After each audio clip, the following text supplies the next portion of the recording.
Hare Krishna. Welcome to this episode of Articles of Vaishnavacharyas. So today we will be studying part 2 of this talk with the Moulvi, which is Moulvi is an Islamic scholar. So Bhaktisiddhānta Sarasvatī Ṭhākura had this conversation, and it was recorded by one of the devotees, his disciples. And we have read the first part of this. I think it's in 3 parts. So today we'll be doing the second one. All right. Om Namo Bhagavate Vasudevaya. Om Namo Bhagavate Vasudevaya. Om Namo Bhagavate Vasudevaya. Om Jnanatimirandhasya Jnananjanasalakaya Chakshurunmilitam Yena Tasmai Shri Gurave Namaha. Shri Chaitanya Manobhishtam Sthapitam Yena Bhutale Swayam Rupah Kada Mahyam Dadati Swapadantikam Vandeham Shri Guru Shri Yutapadakamalam Shri Gurun Vaishnavamscha Shri Rupam Sagrajatam Sahagana Raghunathanvitam Tam Sajivam Sadvaitam Savadhutam Parijana Sahitam Krishna Chaitanya Devam Shri Radha Krishna Padan Sahagana Lalita Shri Vishakhanvitamscha He Krishna Karuna Sindho Dinabandho Jagatpate Gopesha Gopika Kanta Radha Kanta Namostute Tapta Kanchana Gaurangi Radhe Vrindavaneshwari Vrishabhanu Sute Devi Pranamami Hari Priye Vancha Kalpatarubhyascha Kripa Sindhubhya Eva cha Patitanam Pavanebhyo Vaishnavebhyo Namo Namaha Nama Om Vishnupadaya Krishna Presthaya Bhutale Srimate Bhaktivedanta Swaminiti Namine Namaste Saraswati Deve Gauravani Pracharine Nirvishesha Sunyavadi Paschatya Deshatarine Jai Shri Krishna Chaitanya Prabhu Nityananda Shri Advaita Gadadhara Shrivasadi Gaura Bhakta Vrinda Hare Krishna Krishna Krishna Hare Hare Hare Rama Rama Rama Hare Hare. So thank you very much for joining up for this session. So today we will be studying part 2 of the talk with the Moulvi. Just a second here.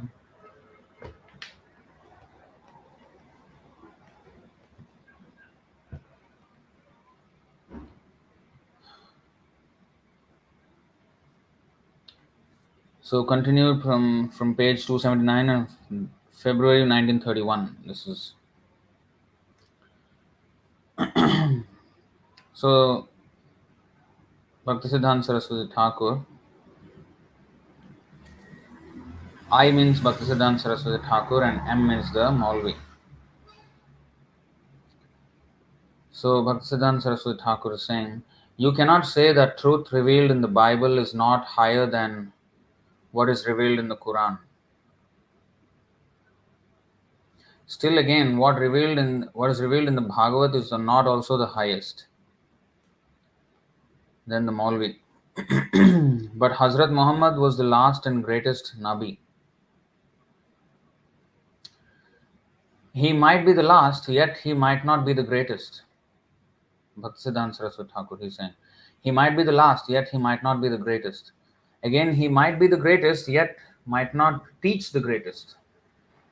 What parts will a professor show before a class of pupils not acquainted with the alphabet? The chronological order in the advent of the prophets does not make any difference in the quality of their teachings. The latter differ with the different capacities of the taught. So this is very important. Just a second here. So this is very important here.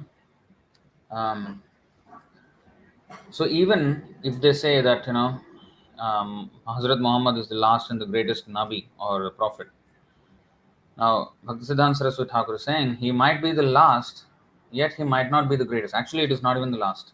Honestly, the acharyas come all the time. It's not that the Lord's mission ends at a certain point in time. No. Multitude, incarnations come about, and he sends millions and millions of devotees every now and then to uplift the conditioned souls. So there's no such thing as last. Now, but then Bhaktisiddhānta Sarasvatī Ṭhākur's argument is he might be the last, okay, yet he might not be the greatest. Last does not mean greatest. Chronology doesn't mean that whatever comes the last is always better than the one before. And then he says again, he might be the greatest, yet he might not teach the greatest. That's another thing. So the acharya may be very well qualified, but if the population or the disciples or the students are not that qualified, then he cannot teach. Like the example is given here. What parts will a professor show before a class of pupils not acquainted with the alphabets? So a professor, yes, he teaches in the university, and for the professor to adequately teach the students must have some qualification. They must have passed, secondary school or higher secondary school or whatever. So they have some standard of education with which they can assimilate whatever the professor is saying now. But if the professor is put before a class of students who don't even know the alphabets, what he can teach them? So Krishna sends many prophets or messengers or acharyas. All pure devotees are of the same standard. I mean, in the sense that they all have the knowledge of Krishna. But how much they reveal depends on the different capacities of the taught. Desha Kala Patra. So, I think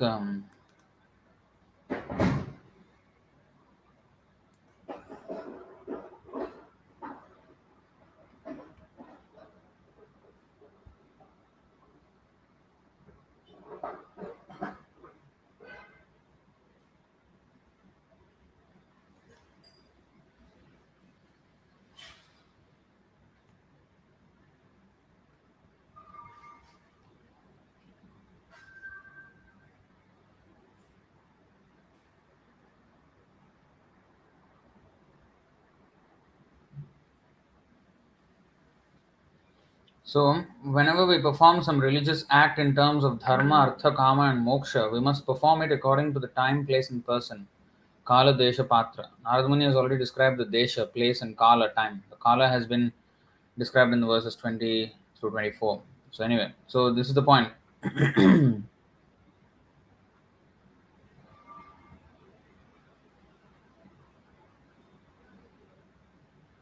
So, Desha, Kala, Patra.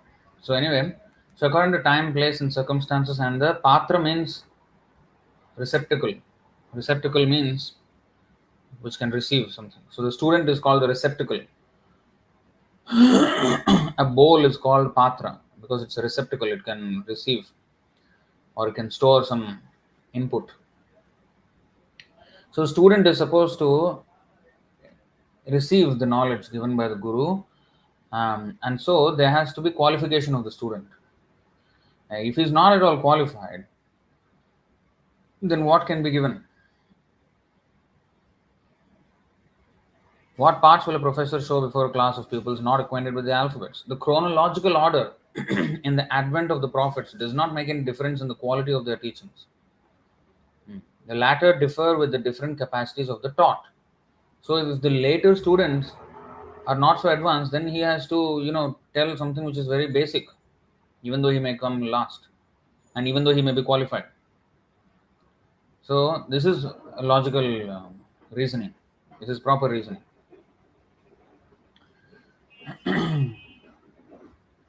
Of course, Chaitanya Mahaprabhu and his Chaitanya Mahaprabhu is so merciful that he doesn't care who is qualified and who is not.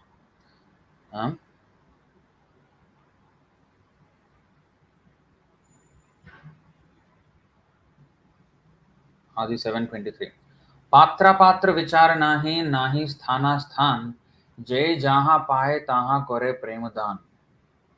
In distributing love of Godhead, Chaitanya Mahaprabhu and his associates did not consider who was a fit candidate and who was not, nor where such distribution should and or should not take place.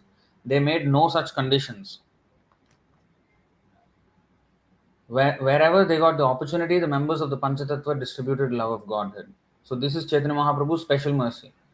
Now, all the acharyas, they have distributed according to time, place, and circumstance. But here, Desha and Patra or Kal, no consideration. Anybody and everybody. Niyamita Smaranena Kala. So for the chanting, in the second verse of the Shikshashtakam, Namna Makari Bahudhan Nijasarva Shaktis Tatrarpita Niyamita Smaranena Kala. So there is no particular time where this chanting, needs to be done or, nothing. There is no consideration of Kala. And here, Desha, Sthana or Desh is the same thing, place. And Patra means the receptacle or the disciple or the student or the devotee. So Patra Vicharana hi nahi sthana sthan jai jaha paye taha kore premadan. So this is Chaitanya Mahaprabhu and his followers. That's why Dina hina jata chilo harinama uddharilo tarasakshi jagai madhai. So even the most fallen can be elevated to the higher standard by Chaitanya Mahaprabhu's mercy. And he gave the highest, Radha Krishna love, which is the highest of all. That is Chaitanya Mahaprabhu's special mercy. But generally, this is the case.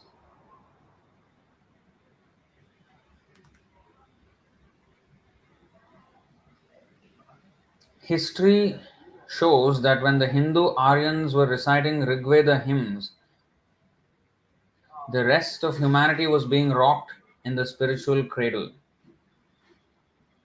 So,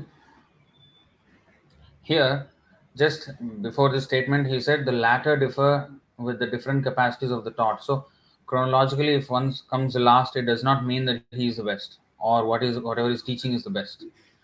Although he may be the highest, but what he is teaching may not be the highest. And he is giving evidence now.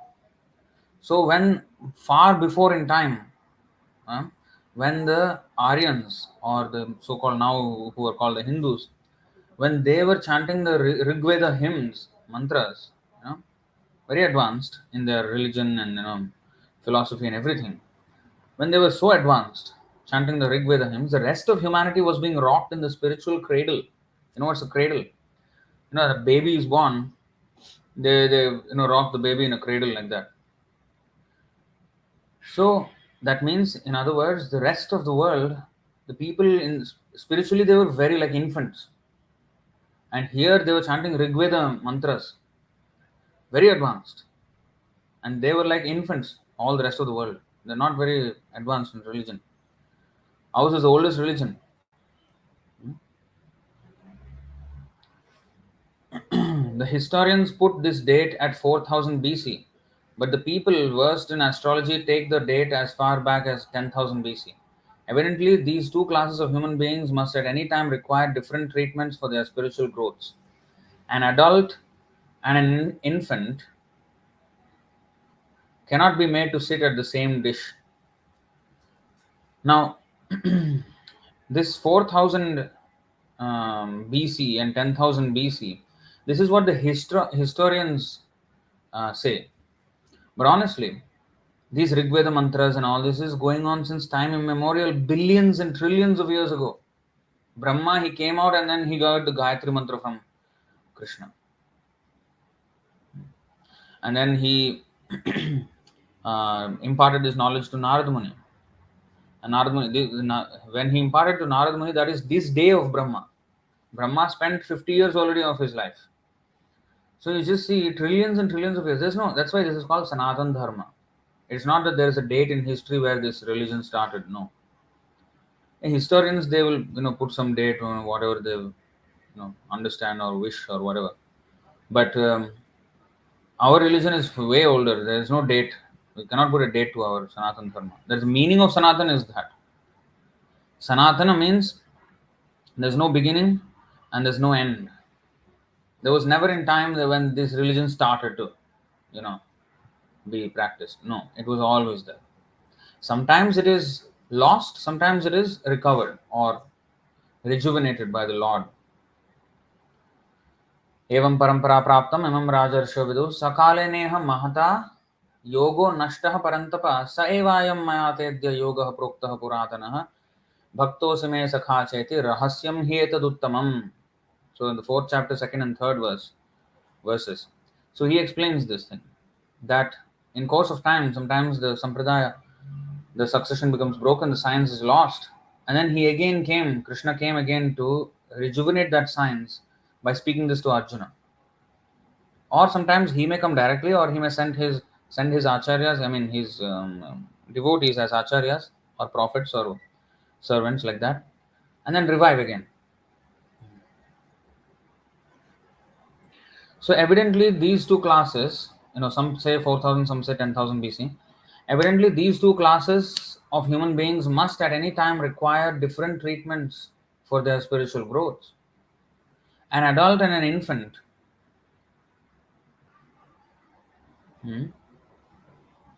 cannot be made to sit at the same dish. Appearing as late as in the 7th century AD, 7th century AD, Muhammad had to deal with a class of people at a certain stage of spiritual evolution.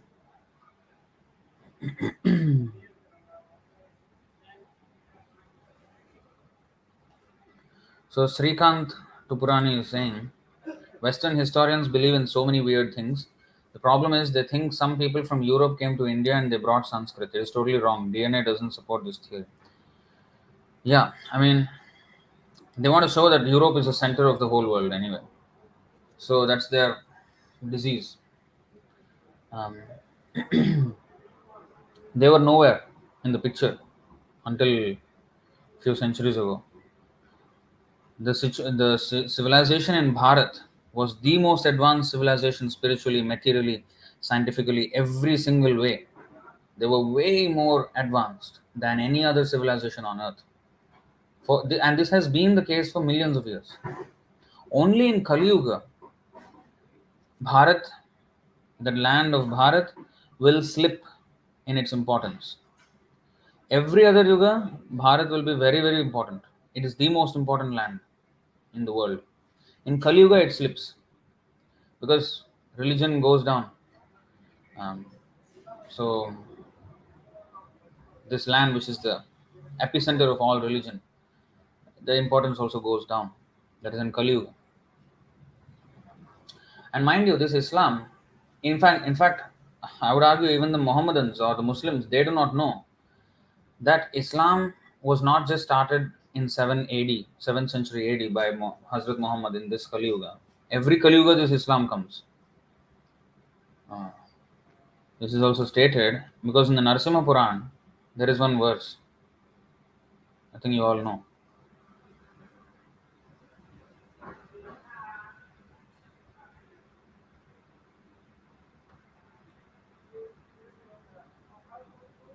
CC Chaitanya Charitamrita Antalila, chapter 3, text 56. दंष्ट्रिदंष्ट्राहतो म्लेच्छो हारामेति पुनः पुनः उक्त्वापि मुक्तिमाप्नोति किं पुनः श्रद्धया गृणन्. Even a mlecha who is being attacked by the tusk of a boar and who cries in distress again and again, Haram, Haram, attains liberation. What then to speak of those who chant the holy name with veneration and faith? This is a beautiful verse. This refers to an instance in which a meat eater being killed by a boar uttered the words Haram, Haram again and again at the time of his death. Since this is a quotation from the Narasimha Puran, this indicates that in the Puranic age there must also have been the mlechas and yavanas, meat eaters, and the words Haram, meaning condemned, were also uttered in those days. Thus, Haridas Thakur gives evidence that even a meat eater who condemns something by uttering the words Haram gets the benefit of chanting the holy name that the devotee chants to mean, O my Lord Ram. Haram. As they say, Gandhi died saying, Hey Ram. But Prabhupada said he did not go back to Godhead because he was not a devotee. You cannot make use of Ram's name, and do whatever you want. So this Muslim, actually, Mlecha means here Muslim. The meat eater means, Muslims, they eat meat. And for them, boar is, a pig is haram. Haram means prohibited.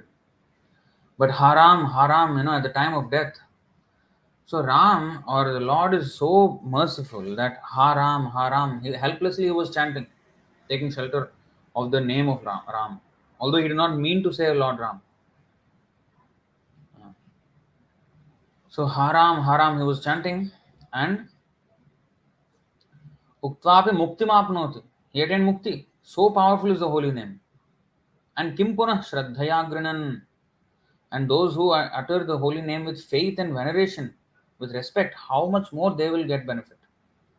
If even one who is meaning to say condemned, because pig is touching him, so haram, haram. So just see how merciful the Lord is. But the point is that Islam was there in every Kali Yuga. These religions come in Kali Yuga, meant for Kali Yuga population. Very, very rudimentary, very basic form of religion, Islam or even Christianity. I mean, in the sense that what is revealed in the Quran or what is revealed in Islam about God is very limited compared to what is revealed in our Shastras. So we are not against Islam, we are not against Quran, but just we are saying that a dictionary is a dictionary, whether it's a pocket dictionary or a multi-volume dictionary. But you have to know that the multi-volume dictionary is way more in depth in its understanding or in its exposition of on how many words you can find, how much more information you can find in that compared to the pocket dictionary. So anyway, coming back.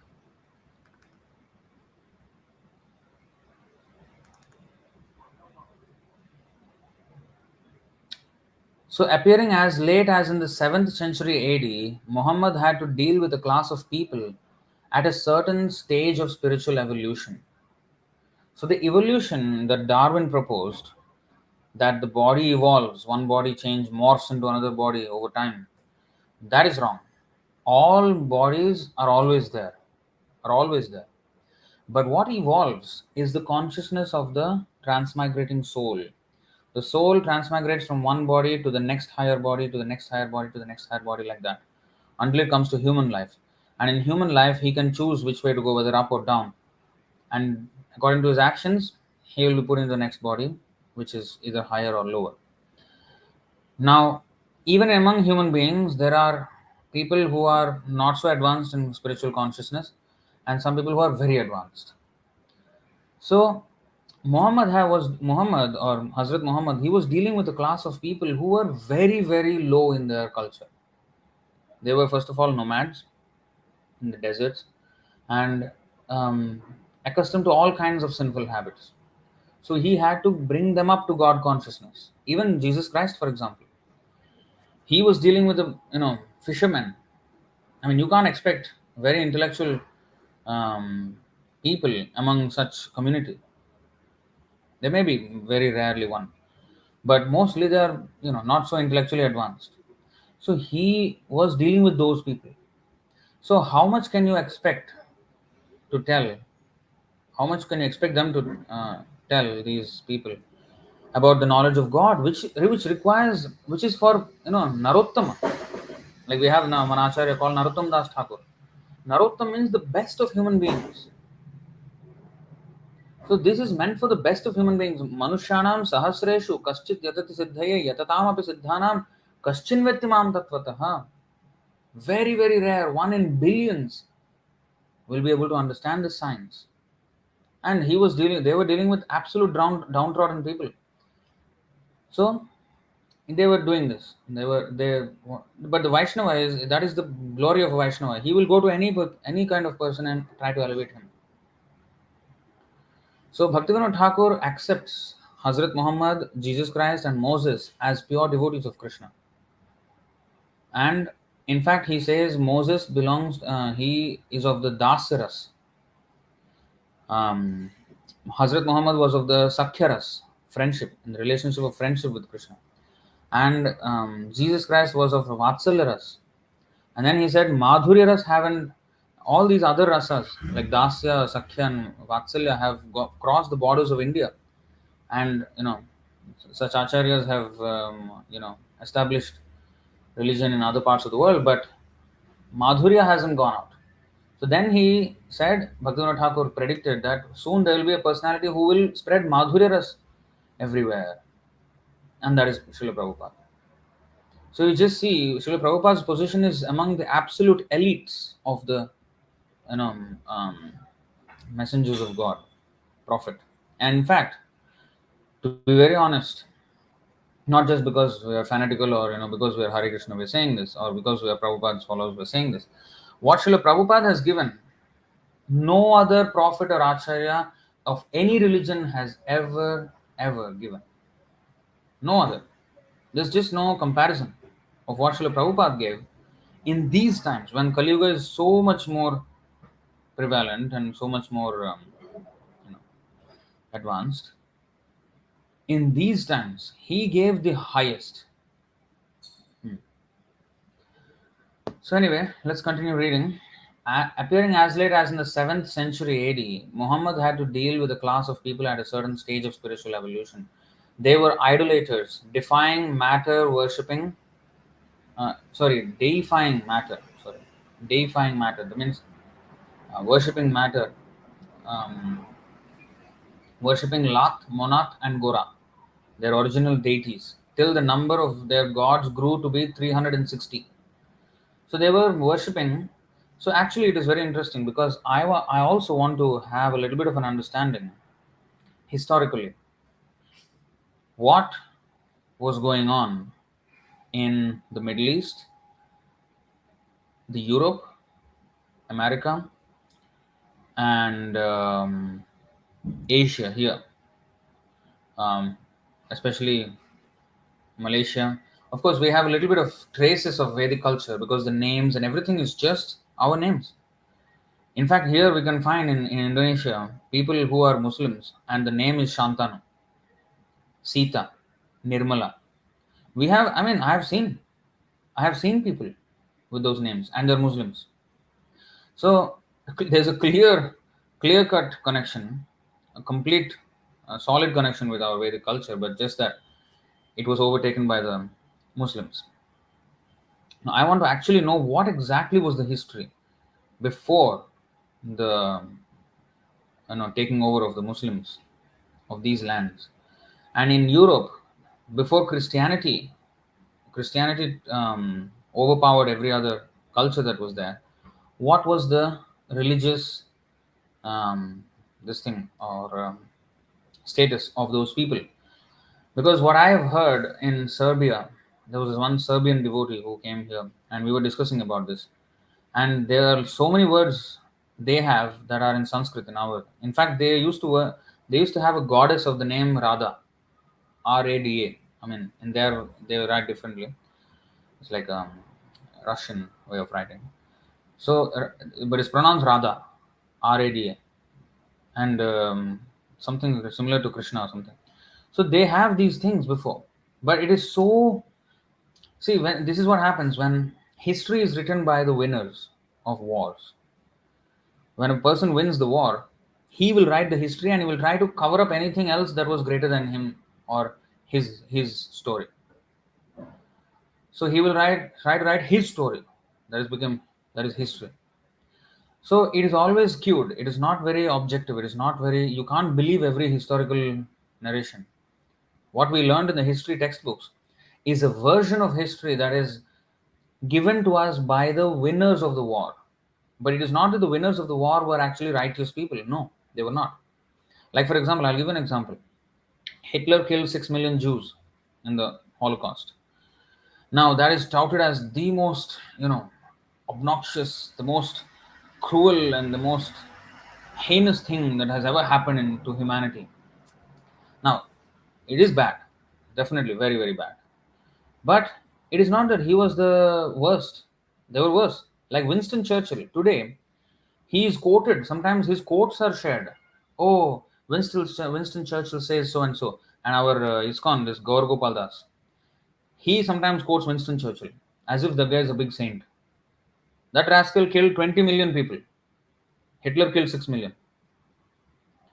And in India, that Winston Churchill, He ordered, he actually created a man-made famine in Bengal, and about, I think, how many, 3 to 4 million people died, just because there was a famine.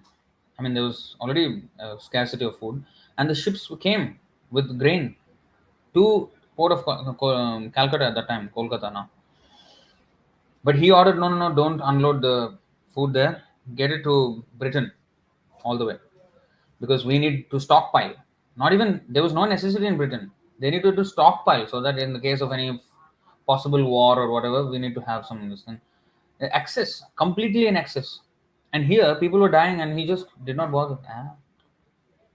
That's Winston Churchill for you. And he's shown as if he's a great, And Stalin, he killed another 20 million in Russia. Mao Zedong in China, 100 million people. I mean, just imagine, these people are way worse. And they also say that Genghis Khan, oh, he is the most cruel of all. I mean, unprecedented cruelty he did. But historical accounts do not show that. In fact, Genghis Khan, in the recent times, he had the largest empire.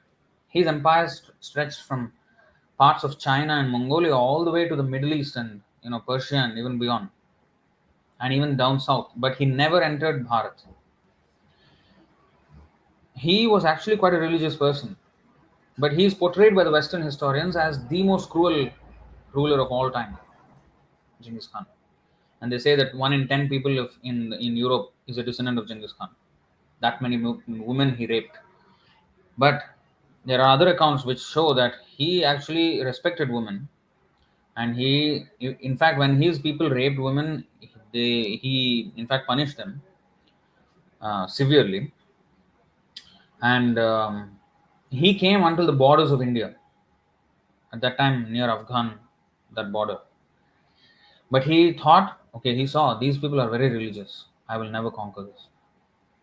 Those who are men of God, I will never go. I will never go against them. He was cheated, and that's why he took revenge in Persia. So that's a whole story anyway. But so if you see like that, there are far more severe cases than Hitler. Okay, and what about the Hiroshima and Nagasaki? Of course, Japan was also doing its rounds of cruelty. Japanese were very cruel. Nowadays they bow down 90 degrees, but you know, Japanese as being very courteous and very down to earth. I mean, majority of them are, but some of those rulers at the time in the Second World War were ruthless. They killed the Chinese people like it's sickening the way they killed them. In fact, they used to have Unit 731, which was worse than the what is it called, Auschwitz camp in Germany, where the Holocaust happened of the 6 million Jews. Much worse. In fact, the gulags of Russia under Stalin and others could not compare. Even that was a torture chamber. And what is that in Andaman and Nicobar Islands? Um, Kalapani, yes. Kalapani in Andaman and Nicobar Islands is is a place for torture, and many freedom fighters of India have been tortured there. It is said that Unit 731 in Japan far outweighs the cruelty compared to all these places put together. That was how Japanese were. So, I mean, there were a lot of cruel people, but Hitler is shown as the bad guy, as the worst guy. Sorry, I don't say he's not a bad guy. Worst guy. So, anyway, the point is, history is written by winners of wars, and it is very skewed. You can't believe just historical textbooks. No, you can't believe that. So we are always told a lie as if it's the true truth, and even in the matter of science, in the matter of history, everything. So anyway, that's why we have to learn everything from the Vedas, from our point of view. So I'm a little bit curious of the history of the world, especially Europe, Middle East, and America prior to the colonization of the Christians and the Muslims. Anyway, let's read on. They were idolaters, deifying matter, worshipping Lat, Monat, and Gora, their original deities.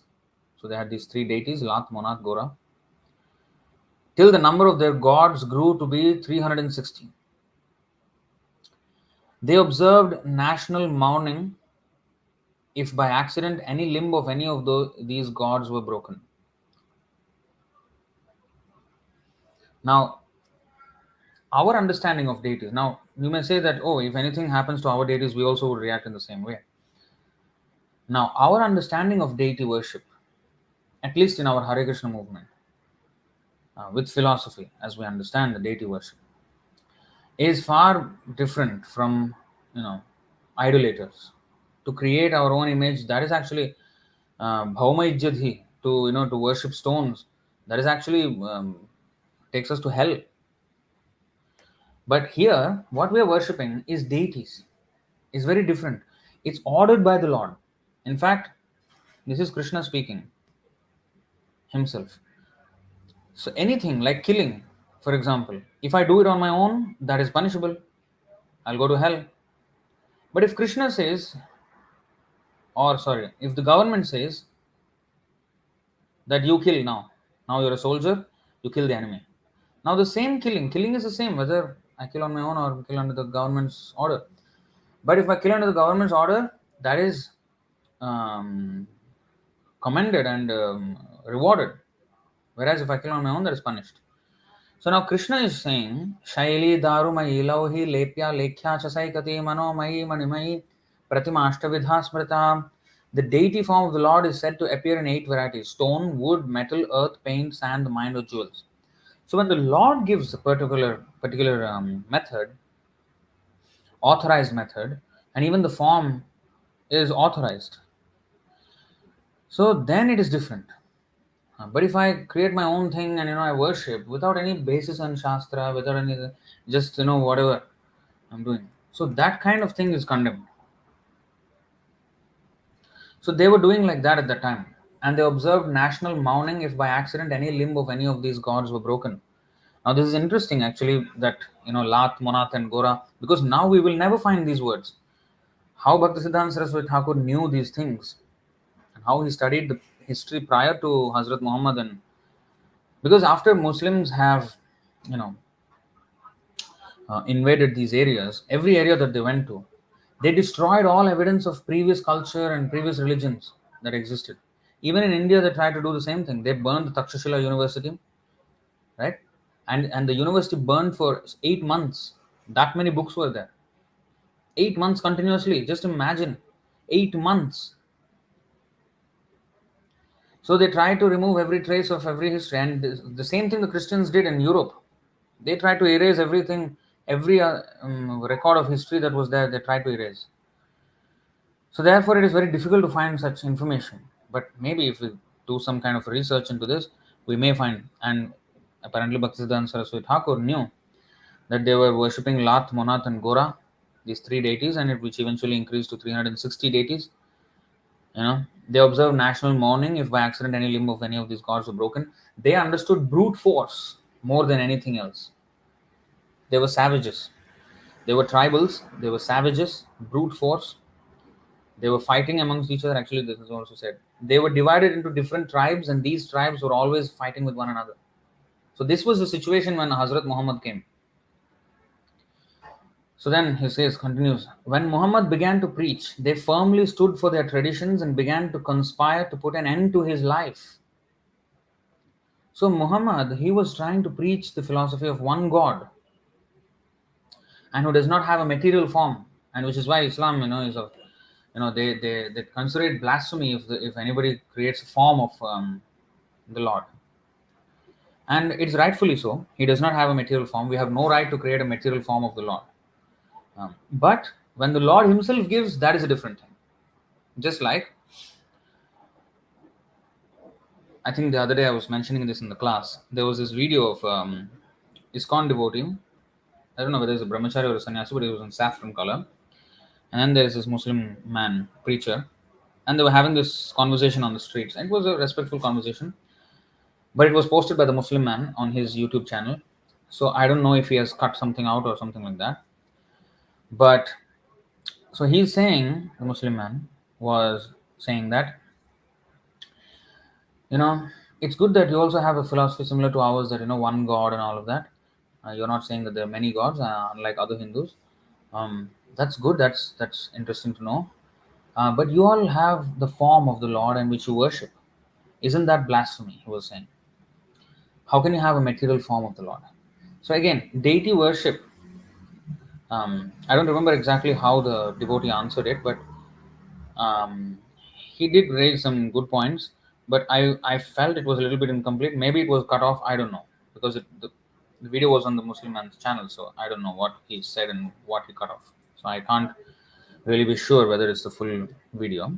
But anyway, I felt the answer was not complete, whether by design or whether by, I mean, whether he come answer it properly or not. But anyway, the answer is, I would answer that the deity worship ordained by God is not a blasphemy. But if I concoct my own thing, my own way of worship, bhauma ijjati means to worship the earth, the land of one's birth, or stone, earth, bhumi, any product from bhumi. If we worship, that is actually, it's considered an animal. We're as good as animal if we do that. That is the version of Srimad Bhagavatam itself. But in the same Srimad Bhagavatam, and that is in the 10:84:13, but in the 11:27:12, just now I showed you that Krishna himself is saying deity form can be in these way, and this is how deity form should be, and this is how he has to be worshipped in this way. The deity is non-different from me. So Krishna is explaining all these things. I think there is another verse in 6th canto as well.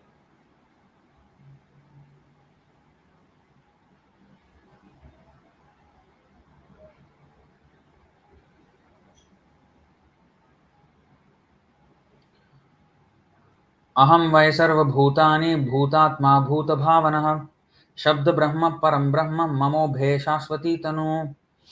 All living entities, moving and non-moving, are my expansions and are separate from me. I am the super soul of all living beings who exist because I manifest them. I am the form of the transcendental vibrations like Omkara and Hare Kṛṣṇa, Hare Rama. And I am the supreme absolute truth. These two forms of mine, namely the transcendental sound and the eternally blissful spiritual form of the deity, are my eternal forms. They are not material. So, the deity form, they are fashioned after his eternal form, and therefore they are not material. They are not blasphemous. These are revealed. Just like any sound is incapable of, how to say, describing the Lord. But when the Lord reveals, even in material sound, like for example, the words of Bhagavad Gita are made of the same alphabets which every other word is made of, material words. And the spiritual words of Bhagavad Gita are of the same alphabets. So when the Lord reveals, that is no more material sound. And the same argument I will carry forward to the Quran itself. Now, if they say it's blasphemy to have a form, a deity form of the Lord, then what about the Quran? Why do they bow down to the Quran? If you see, without the value of its words, if you see just the book is made of paper, it's material. But why do they bow down to the book? In Sikhs also they bow down to Guru Granth Sahib. Muslims bow down to the Quran. So, and they respect, they study it as revealed word of God. Why? Why they do? So, is that not blasphemy that God's message can be heard in material sound vibration? No, it is not blasphemy, because the Lord revealed it. He revealed that through his, Acharya. I mean, through his devotee, Muhammad. So, in this way, it was revealed, and therefore it is spiritualized now. So the sound, the text in the Quran and the book itself becomes spiritualized because it is revealed by the Lord. Similarly, the Bhagavad Gita, otherwise it's just paper, But it is spiritualized because it is surcharged with the message revealed by God. So similarly, what is revealed, what is given by God, even though in terms of material sound or material stone or whatever, all of them are material. It's not that the sound is spiritual otherwise, but it will become spiritual when it is revealed by the Lord, authorized. And if we follow such worship, we will be rewarded. Just like a killing of the soldier, of the enemy. I mean, the soldier killing the enemy, he is rewarded because it is authorized. You cannot say, "Oh, murderer and soldier. What is the difference? They are both killing. They both should be punished." No, it looks the same, but it's not the same. Similarly, a book, an ordinary novel, and the Quran, they are not the same. Ordinary novel and the Bhagavad Gita, they are not the same. Although they look the same. Oh, book, paper, everything same, but it's not the same. It is spiritualized. So similarly, the form of the Lord, the Archa Vigraha, is a personal manifestation of the Lord because it is revealed by Him and given by Him. So this is very different from making my own deities. So anyway, when Muhammad began to preach, they firmly stood for their traditions and began to conspire to put an end to his life. Muhammad averted the danger by taking to the sword. It was a necessity. So Muhammad, when they were trying to kill him, he took to the sword. He fought back. So then a very interesting statement here, Bhaktisiddhānta Sarasvatī Thakur says, what Christ did by love and suffering, Muhammad did by love and violence. By the sword he gave them peace, and by the sword his followers maintained it. You see that? Very interesting statement. What Christ did by love and suffering. Like, when he was being crucified on the cross, he prayed to the Lord, "Oh Lord, please save them, for they do not know what they're doing. Please forgive them." He was being nailed. His body was being nailed to the cross. And he is praying, "Oh Lord, please, forgive them, they do not know what they're doing." Even Haridas Thakur said the same thing. "Khanda khanda hoy deho, jai jadi pran, tabu ami vadane na chhadi hari naam. ए सब जीवेरे कृष्णा करोह प्रसाद, मोर द्रोहे नाहु अपराध, करे नाहु अपराध." So he says the same thing. When the Muslims, they were beating the Haridas Thakur in 22 marketplaces, publicly whiplashing him. So he says, "Khanda khanda hoy deho, jai jadi pran." Even if my body is, beaten and cut to pieces, and even if my life has gone out, I will still not stop chanting the holy name of Krishna, Harinam. And Krishna, please, they have not committed any offense to me. I don't really take their beating very seriously. You please forgive them. This is how Haridas Thakur preached. Conducted himself. Similarly, Jesus Christ did that. He suffered. He showed love to the people who were trying to crucify him. But Muhammad took a different route. They were trying to kill him. He took the sword and killed them back. He killed them instead. So it was a necessity at his time, because otherwise he could not preach. He wanted to preach, and they were trying to kill him. No, but he wanted to preach. That is his service. So he took to the sword. So there's a very, very interesting statement here Bhaktisiddhānta Sarasvatī Thakur makes.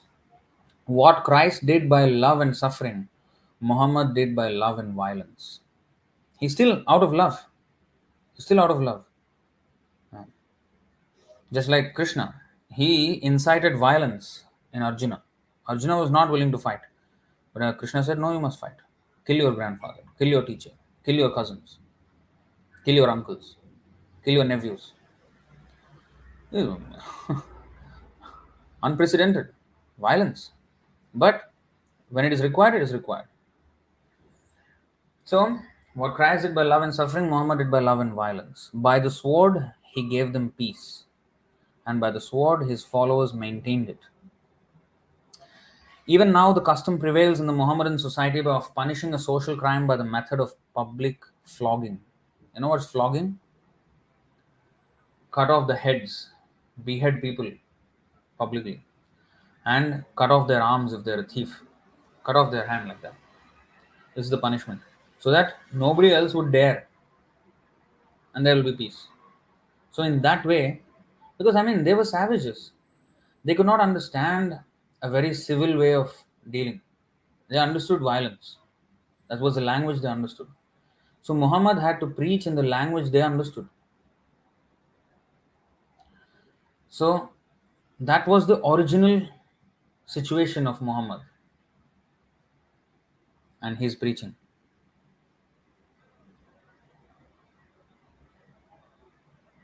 This is very interesting. You know, this much in depth understanding of Islam, um, I doubt if anyone in the world can actually give. That's why it is said, Dharmasya tattvam nihito guhayam mahajano yenagata sapantha. Solid truth of religious principles is only understood by the pure devotee of Krishna, Mahajan, Mahatma. And he only can tell what is the real purpose of religion, the real truth, even of these religions. See, every religion starts off for the right reasons and it becomes distorted over time. Same with our Hindu religion, our Sanatan Dharma so called. Sanatan Dharma, which is so called Hinduism now, that is also the same thing. It started off, always the beginning is always pure. But over time, sakale neha mahata, kalena mahata, yogo nashtaha. So this is what happens. Religious principles become deteriorated with time. And again, the Lord rejuvenates it, revives it. Either the Lord or his messengers or acharyas.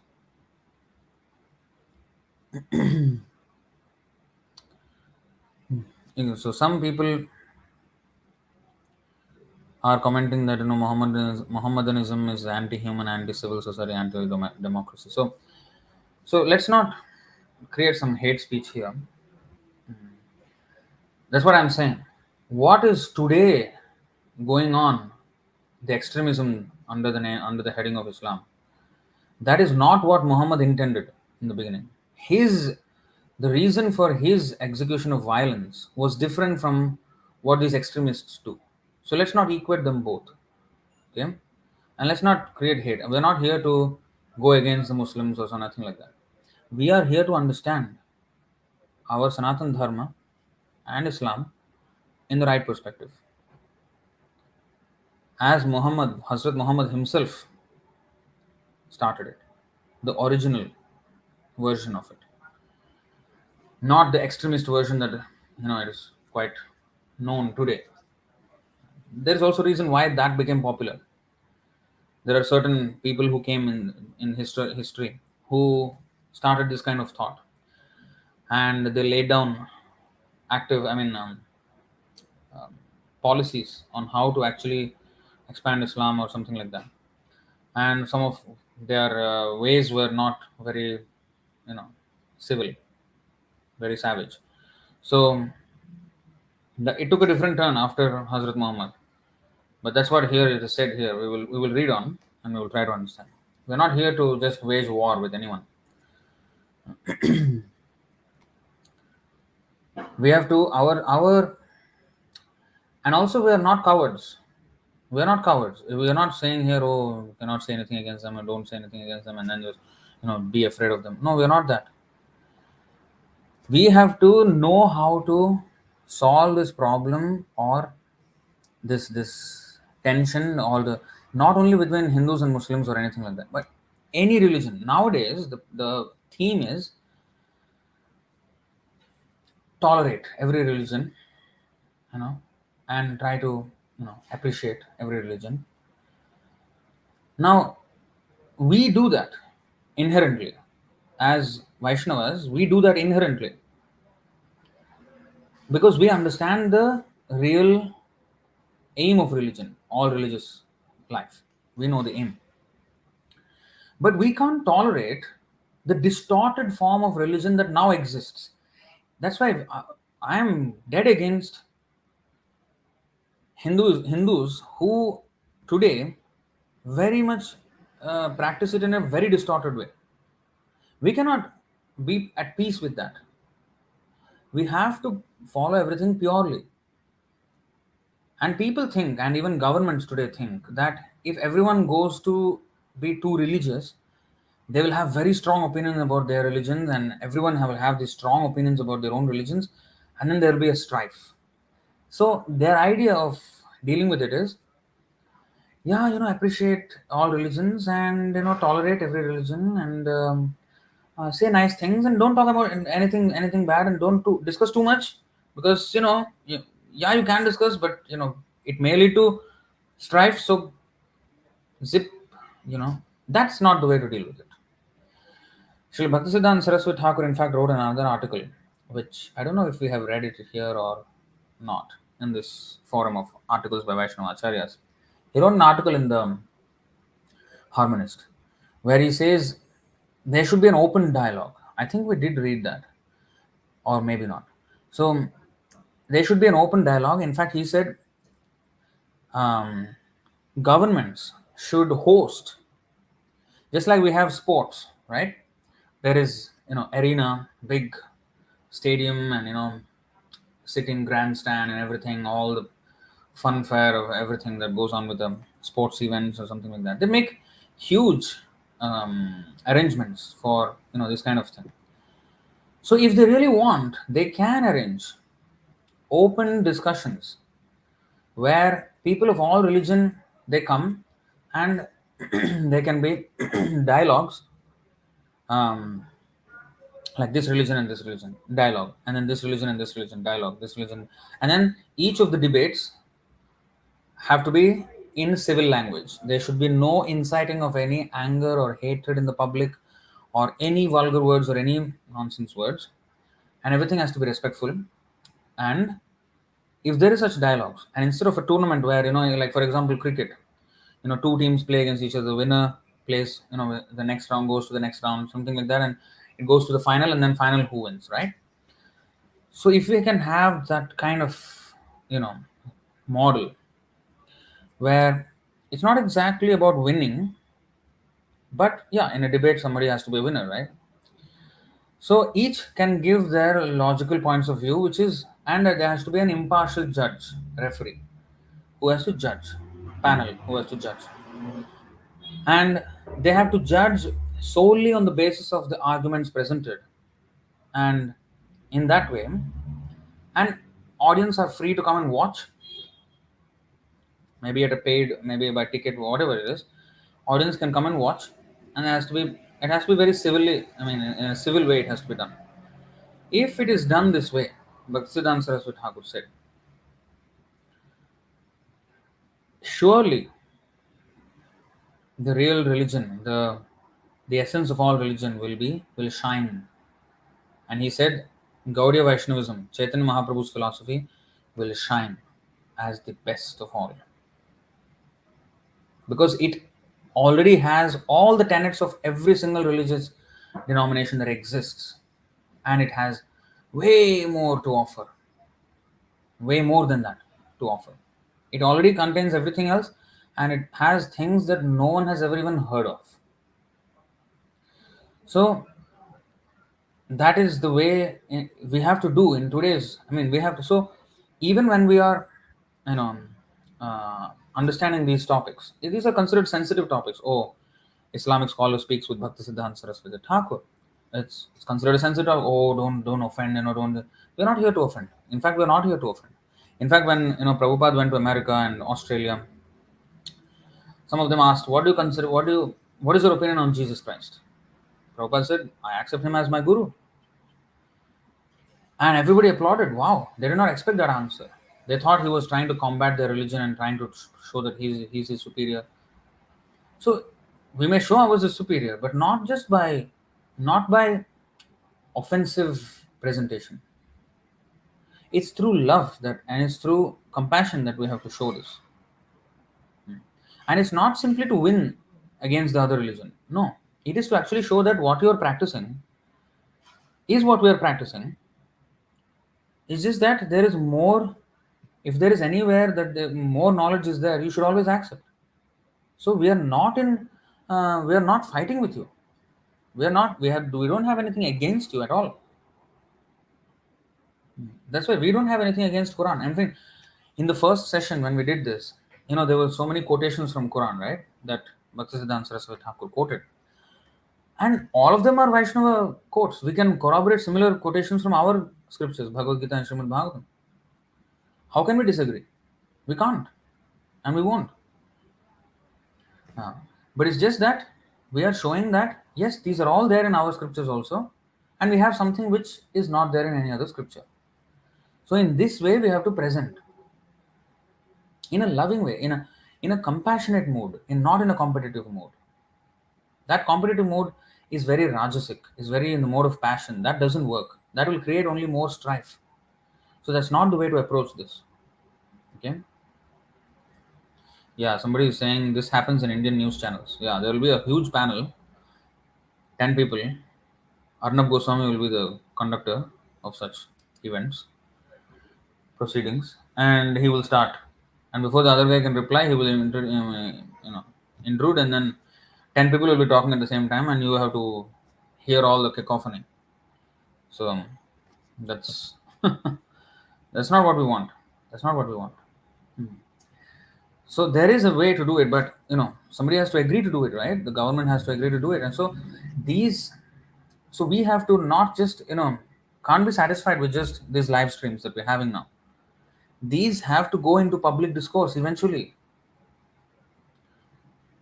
in the masses of, to the masses. It has to reach.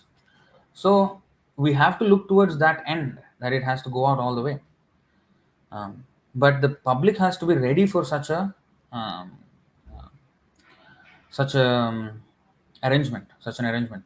So for that, book distribution is very important, because we have to do some groundwork before we can get to that stage. Because for people to agree that that is a right format of religious discussion, they have to be agreeable to the the platform on which unity can be achieved. And this is very nicely presented in our scripture.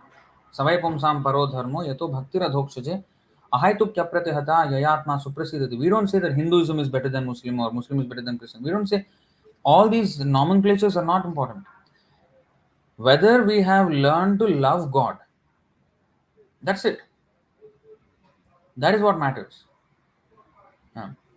So whichever religion you follow, it doesn't matter. If you can reach the point of loving God, and you are perfect. So there are symptoms of, everybody will say, I love God, I love God. Every religion will say. But then there are symptoms of a person who loves God. If you love God, then you should also love His children, for example. So how can I kill animals who are also the children of God? Krishna says, Sarva yonishu kaunteya aham bija pradah pita. I am the father of everyone. So it is said in the hadith, one of the hadiths of the Islam, is that the milk of the cow is nectar, but the blood of the cow is poison, in their own books. So there are enough um, quotations to show that we are all actually practicing the same thing, but some people do not practice. Just like even in our Sanatan Dharma, people were killing animals, and that's why Buddha came to stop that.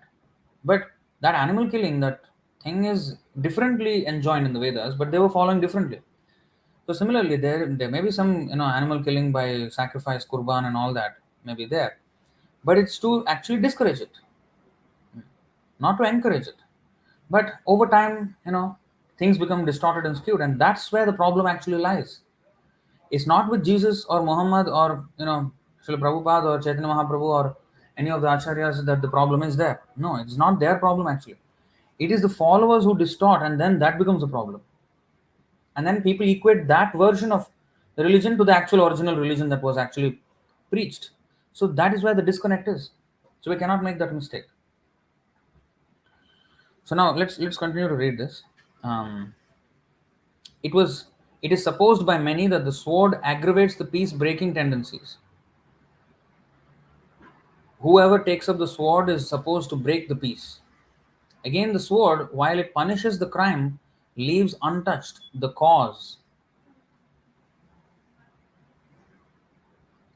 Suffering love may also remove the cause and excite love in return.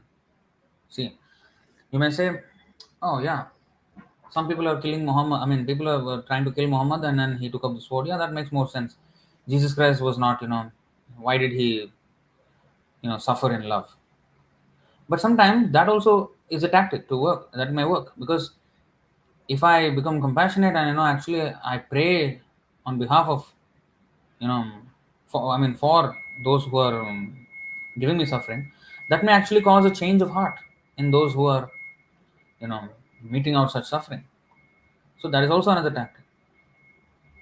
So, and according to different times, the acharyas have employed different means to further the cause of religion. So, again, the sword, while it punishes the crime, leaves untouched the cause. Suffering love may also remove the cause and excite love in return. The victory of the soul force over the physical force is thus consummated. So, the soul is not slain when one cuts the body or one beheads the body. The soul is not slain, right? The soul never dies. So it is untouched. And then he gets a new body and then he gets another chance to reclaim himself. And suffering love may also remove the cause of such sin and excite love in return. It may induce love in return. Oh, he's suffering so much, and still he's asking God to forgive us. I think it's not good to, kill such a person. So, in the hope of getting such kind of course, it's not that he's hoping for that, but it can happen, right? For a person who has some conscience. So that he's saying the victory of the soul force, the soul, over the physical force, is thus consummated. Physical force is like sword, but soul force, like like by love, the victory of the soul force over the physical force is thus consummated. Love manifests itself in a soul functioning in his full spiritual consciousness. Hmm? Functioning in his full spiritual consciousness, love manifests itself in a soul. So when we are not fully spiritually conscious, if we are materialistic, then love doesn't actually, we don't have love. It is only lust. All in their relation to God become the objects of love of such a soul. So this is the thing. So when a person loves God, then all in their relation to God become objects of love of such a soul. Because everybody is related to the Lord. For the pure devotee, he loves everyone. So he cannot harm anyone automatically. Is it not?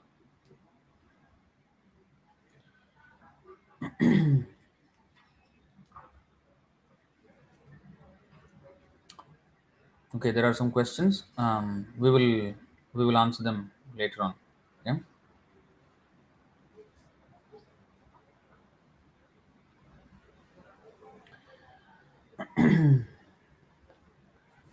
So all in the relation to God become the objects of love of such a soul.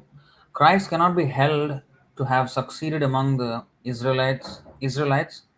Muhammad was more fortunate among the neighboring people, the Arabs. So Christ cannot be held to have succeeded among the Israelites. So they remain Jew, right? Muhammad was more fortunate among the neighboring people, the Arabs. While the latter effected his object by making his enemies bleed under his stroke,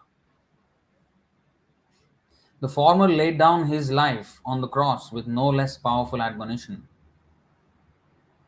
Father, forgive them, for they know not what they're doing. Christ died, and with him died all that loved him. They died in the body to live in the spirit. For, says Saint Paul, the love of Christ constraineth us, because we thus judge that if one died for all, then were all dead. And that he died for all, that they which live should not henceforth live unto themselves, but unto him which died for them and rose again. So Muhammad, his method was a bit more successful, as stated here, because he employed violence, while the latter affected his object by making his enemies bleed under his stroke. The former laid down his life on the cross with no less powerful admonition. So, for the love of Christ constraineth us, because we thus judge that if one died for all, then we're all dead, and that he died for all, that they which live should not henceforth live unto themselves, but unto him which died for them and rose again. So, those who remained, those who lived, they should live for Christ. So, in that way, um, Christ died, and with him died all that loved him. So, the followers of Muhammad wanted to live properly in the body also. So it's not that, oh, I die and then I go with Christ or something like that. In the spirit I will be there. No. In the body also they wanted to live properly. Fight, says Muhammad, in the way of Allah. Fight in the way of Allah. So in the way of Allah is very important. Fight in the way of Allah with those who fight with you. He did not say fight everybody. Even those who don't fight, don't resist, you go and kill them. No, he did not say this. But later on it became like this. This is the distortion that is experienced later on. See? Fight in the way of Allah with those who fight with you. And kill them wherever you find them and drive them out from whence they drove you out. Drive them out from whence they drove you out. See, this is chapter 2, texts 190 and 191. Thus, while Muhammad advised his followers, resist evil, thou shalt love thy neighbor and hate thine enemy. Christ advised his followers without in any way contradicting Muhammad. Resist not evil, love your enemies, bless them that curse you, do good to them that hate you, and pray for them which despitefully use you and persecute you, that you may be the children of your Father which is in heaven. Now, both sound like opposites, but they had the same goal. Muhammad was dealing with a population who was so savage. Christ also was dealing with such people, but looks like Muhammad was even more dealing with even more violent crowd. And he said that love your what is that? Thou shalt love thy neighbor and hate thine enemy. So kill. That's it. If the enemy, that means those who are against this, kill. But Christ advised, resist not evil. So here Muhammad says, resist evil. Christ says, resist not evil. Love your enemies. Bless them that curse you. Do good to them that hate you and pray for them which despitefully use you and persecute you, that you may be the children of your Father which is in heaven. Then the Moulvi says, do you mean to say that Hazrat Muhammad mistook physical facts for spiritual ones? Then Śrīla Bhaktisiddhānta Sarasvatī Ṭhākura says, I don't say that. He could not make any such mistake. He did not resort to the sword as a method of preaching his faith. It was a necessity for him to fight with those who came with swords to turn out and kill the Muslims. That was the thing. So he did not preach by the sword, but he had to use the sword to fend off those offenders who were trying to attack him. He fought neither for conversion nor for booty, but to end persecution and establish religious freedom. Interesting, right? This is very interesting. It was a necessity from another consideration. He had to deal with people in a very different way from that in which Christ dealt with them. Christ's gospel of love in that form would not at all have a chance with these people who understood nothing better than physical force and mistook material prosperity to be the emblem of the spiritual. Now, this is very important statement. We'll read that again.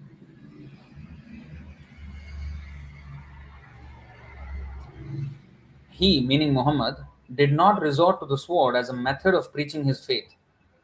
It was a necessity for him to fight with those who came with swords to turn out and kill the Muslims. He fought neither for conversion nor for booty.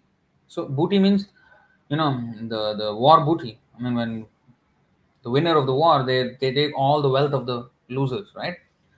He did not want all of that. He fought neither for conversion nor for booty, but to end persecution and establish religious freedom. It was a necessity from another consideration.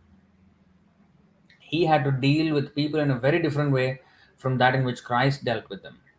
Christ's gospel of love in that form would not at all have a chance with these people who understood nothing better than physical force and took material prosperity to be the emblem of the spiritual.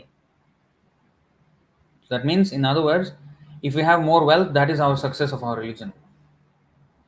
So that is not, that was their understanding.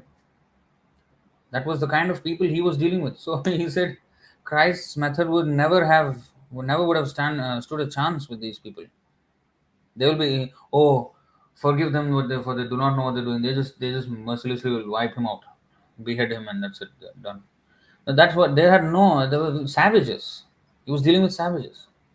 So acharyas, I think there is a nice verse in the Chaitanya Charitamritam.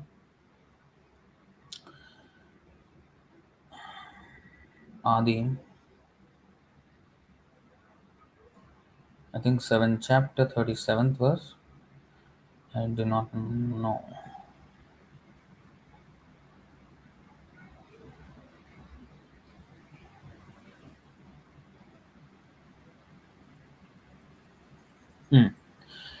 You see, every acharya has a specific means of propagating his spiritual movement with the aim of bringing men to Krishna consciousness. Therefore, the method of one acharya may be different from that of another, but the ultimate goal is never neglected. Srila Rupa Goswami recommends Tasmat Kenapyupayena Manah Krishne Niveshayet Sarve Vidhi Nishedha Suretayoreva Kinkaraha. So, an acharya should devise a means by which people may somehow or other come to Krishna consciousness. First, they should become Krishna conscious, and all the prescribed rules and regulations may later gradually be introduced. In our Krishna consciousness movement, we follow this policy of Lord Sri Chaitanya Mahaprabhu.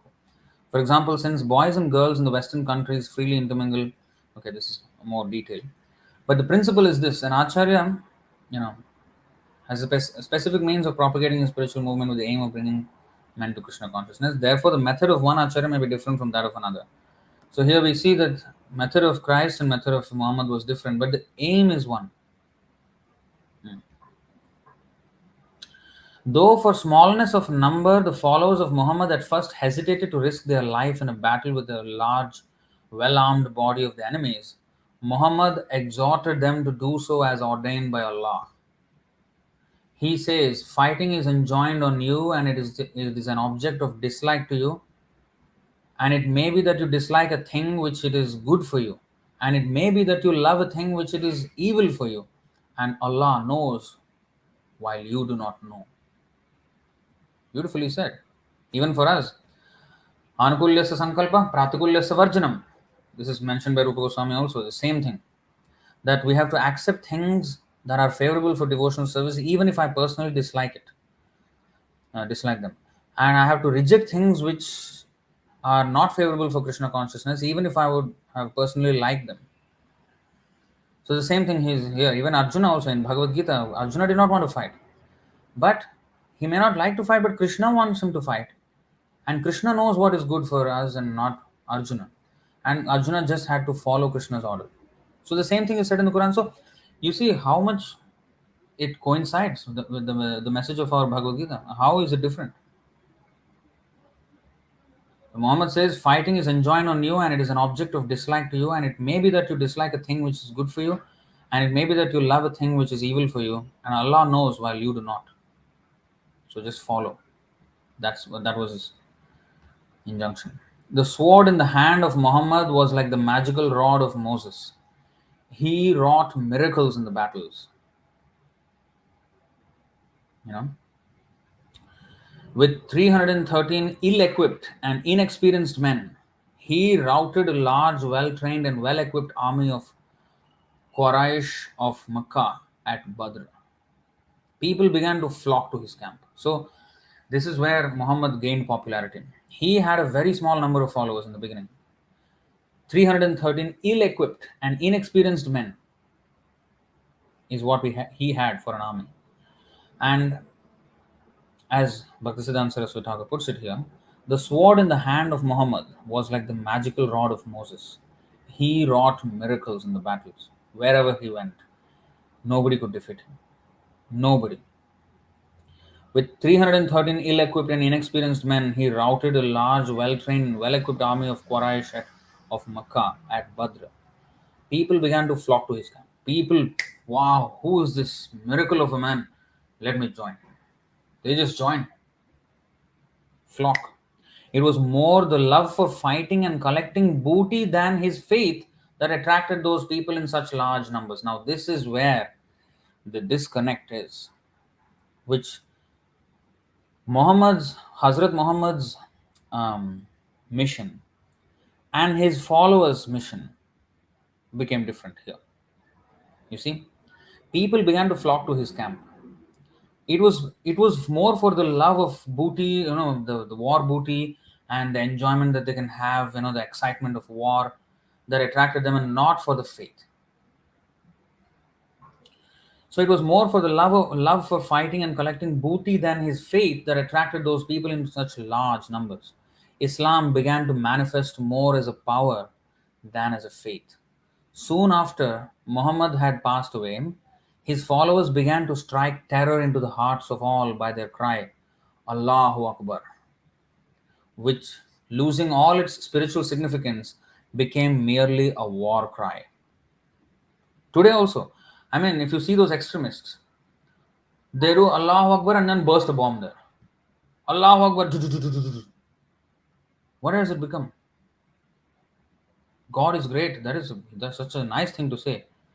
And if he's that great, and then you destroy his creation, and then, what is that? That's a totally twisted interpretation of religion. Such extremism. So this is what we are against. This is unacceptable. Right? Everybody knows this. So soon after Muhammad has passed away, his followers began to strike terror into the hearts of all by their cry, Allahu Akbar, which, losing all of its spiritual significance, became merely a war cry.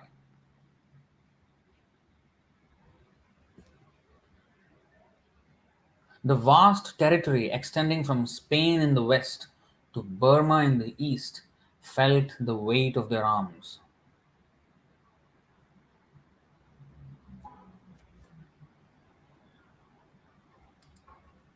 In West, they understand it as a death threat.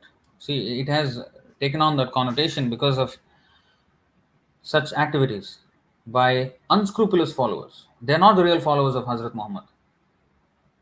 He in fact beautifully even lays out even more, very nicely. Let's read on. The vast territory extending from Spain in the west to Burma in the east felt the weight of their arms. Many forceful conversions were made and many abominable atrocities were committed, including in India. And this is not only in those countries, but even in India, there is so much history, so much bloodshed, so much destruction in their wake they left. So, this was not what Hazrat Muhammad wanted. Not at all. So, what is that? Many forceful conversions were made and many abominable atrocities were committed during all this time. It was all against the Quran. Very important point. It was all against the Quran and the pious wish of the Prophet. For the Quran says, fight in the way of Allah with those who fight with you and do not exceed the limits. Surely Allah does not love those who exceed the limits, and kill them wherever you find them and drive them out from whence they drove you. But if they desist, you must also desist. That means if they stop fighting, you also must stop fighting. You should not continue to fight and rape their women. That is unacceptable. That is rubbish. that happened. So here, Bhaktisiddhānta Sarasvatī Ṭhākura is making this case very, very strong. He has absolute respect for Hazrat Muhammad as the messenger of God, as the Acharya, as the sent prophet sent by the Lord. Of course, for a population which was not so advanced. But he absolutely condemns the unscrupulous followers of Hazrat Muhammad. So in this way, his respect for Islam, his respect for Hazrat Muhammad is there. But unscrupulous following he is against. And this is not just against Islam. He showed the same attitude towards our own Sanatan Dharma. He was dead against. He blew a. I mean, he always dealt a death knell against all kinds of unscrupulous followers of Vaishnavism. All these, Kalichelas. He was dead against them. He was dead against the Smartha Brahmanas. So wherever there's distortion in religious practice, he was absolutely against that. He was always, you know, um, highlighting what is real religion, what is the real intention of Krishna and his messengers, whether in the Vedic fold or outside of it.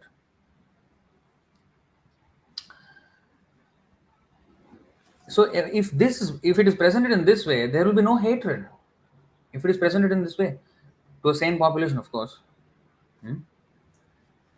So anyway, let's continue with the quote from the Quran. Okay, this is from chapter 11, text 190 through 193. The other day, I was actually having the Quran.com as here the Quran.com website also I have opened it.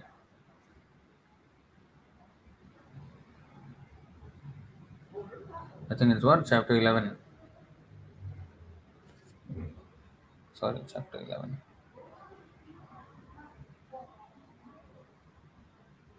Hundred and 90. Oh, what is this? Okay.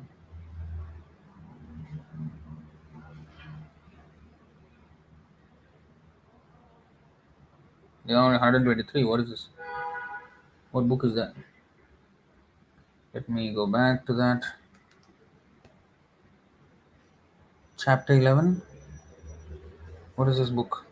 190 to 193. There's only 123 verses here. What has happened? I don't know how it is taken.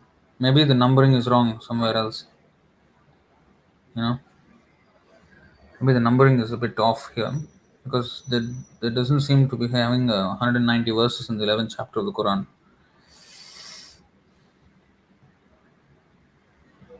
Only 123 verses. Anyway, I think maybe the numbering is wrong. So maybe, I don't know, chapter 2. Chapter 2.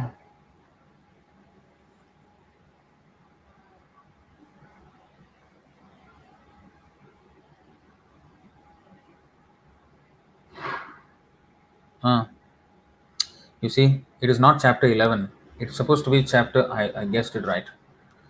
So, it is supposed to be chapter 2 in Roman numerals. So, chapter 2, text 190 to 193. So, it's not chapter 11. Fight in the cause of Allah only against those who wage war against you, but do not exceed the limits. Allah does not like transgressors. Look at that. 290. This is what the Quran is saying. This is from Quran.com. Kill them wherever you come upon them and drive them out of the places from which they have driven you out. See, this is accurate. For persecution is far worse than killing. And do not fight them at the sacred mosque unless they attack you there. If they do so, then fight them. That is the reward of the disbelievers. But if they cease, then surely Allah is all forgiving, most merciful. Fight against them if they persecute you until there is no more persecution, and your devotion will be to Allah alone. If they stop persecuting you, let there be no hostility except against the aggressors. This is so accurate, isn't it? So this is what Quran is saying. But you see what happened? Are they following the Quran, these extremist Muslims? Surely not. So Islam means peace. peace with the Lord and peace with this is what we have read in the first session of this three-part series. That the definition of Islam is what is that? Peace. I mean, let the making of peace. Yeah, making of peace. So making of peace with the Lord and making of peace with the rest of living entities. That is true. We have we have gone against the Lord and ichhadvesha samuthena dvandamohena bharata. So we have, because of our envy of the Lord, we have also created envy of others now in this material world, because everybody wants to be the Lord and there will be competition, and this is where envy comes in. So we are not at peace with anyone, neither with the Lord nor with the people in general or the living entities in general. So Islam means to make peace with the Lord and with the people in general, and that's exactly what Vaishnavism is, right?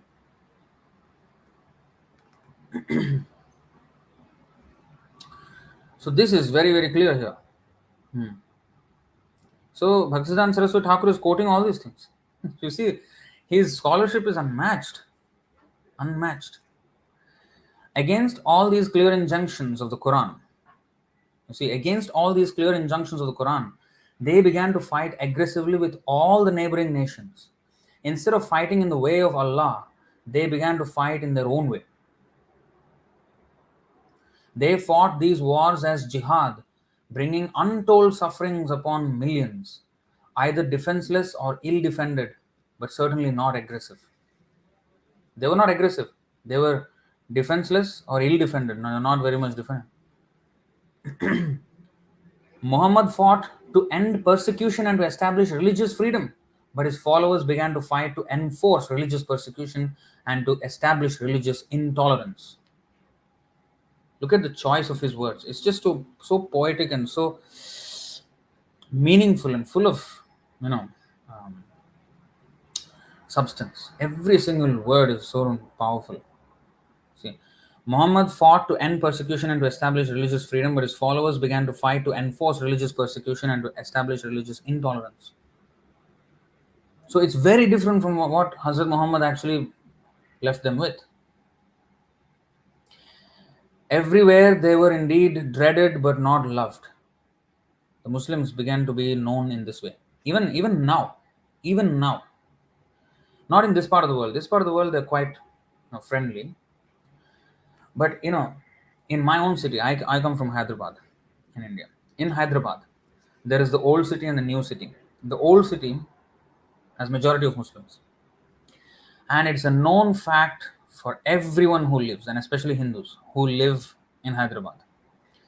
If you ever go to the old city, don't say one thing that may offend the people there. And what can offend them? Anything. Anything. My brother, Brajkishore Prabhu, who is in Philippines, he was once driving my father's car, and it was a very tight turn, and he was coming out and another car was coming in, so just touched, feather touch. There is no mark on their car, nor on ours, my father's car. 5 of them got out of the car, asked him to pull aside, come out. And they were very rough, and he was petrified. My brother was petrified.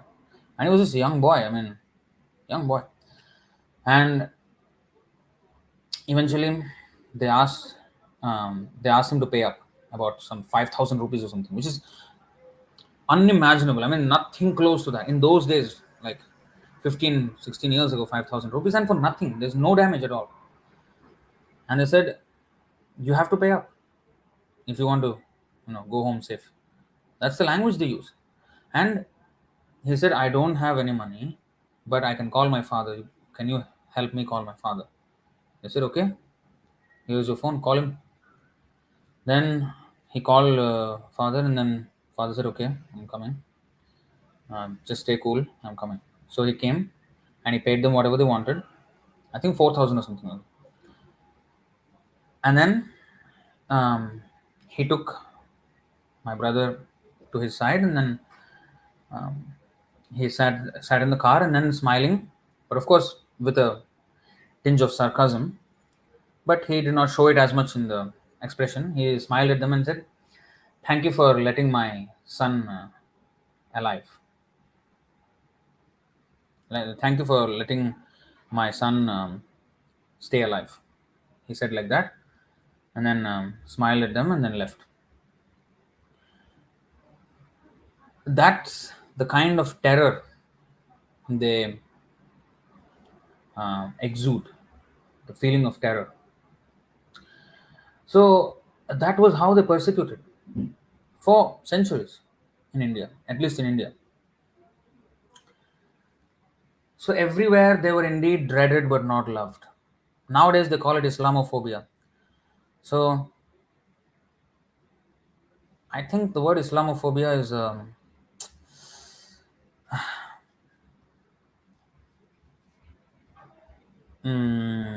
I would say, euphemism in a way, because if there are so many terrorist attacks on the public by one community, then of course people will develop a certain kind of feeling towards that community. Um, it's natural. But to solve this, now not all people of the community are like that. It's it's a much small section of the population. Um, but at least in Singapore, it's much more civil. But in India, it's a different story. The teachings, I think, um, I forget the sect of Muslim. Wait, just a minute.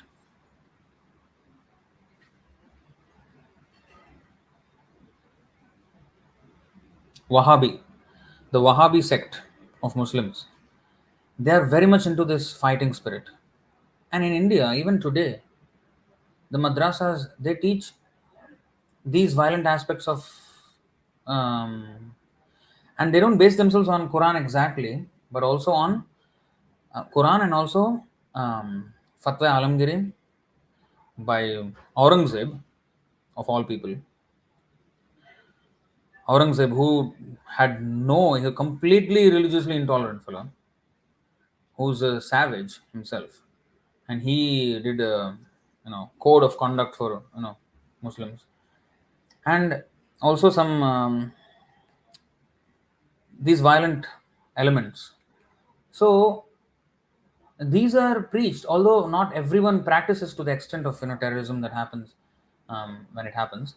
But the unrest that is happening in Kashmir, the Pakistani side, and then those fightings and all that, that kind of militant kind of thing, it is based on the teachings of Wahhabi Muslim, I mean Islam, and at least a version of it.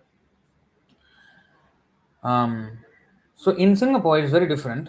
They're very civil, very nice, actually very friendly people. Very different from the flavor of Islam I get in Hyderabad, for example. So yeah, I mean, the religion itself is not bad if we understand what the real intention of the Prophet was, and a pure devotee can actually know that, and from his words we can understand what is the real intention of Hazrat Muhammad, and how over time things become distorted, and then now it's shown as a completely different thing. And even so-called scholars of such communities, how to say, um, advocate a certain version of the religion which is removed from the version of, or which is deviated from, which has deviated from the version that the original prophet has come up with.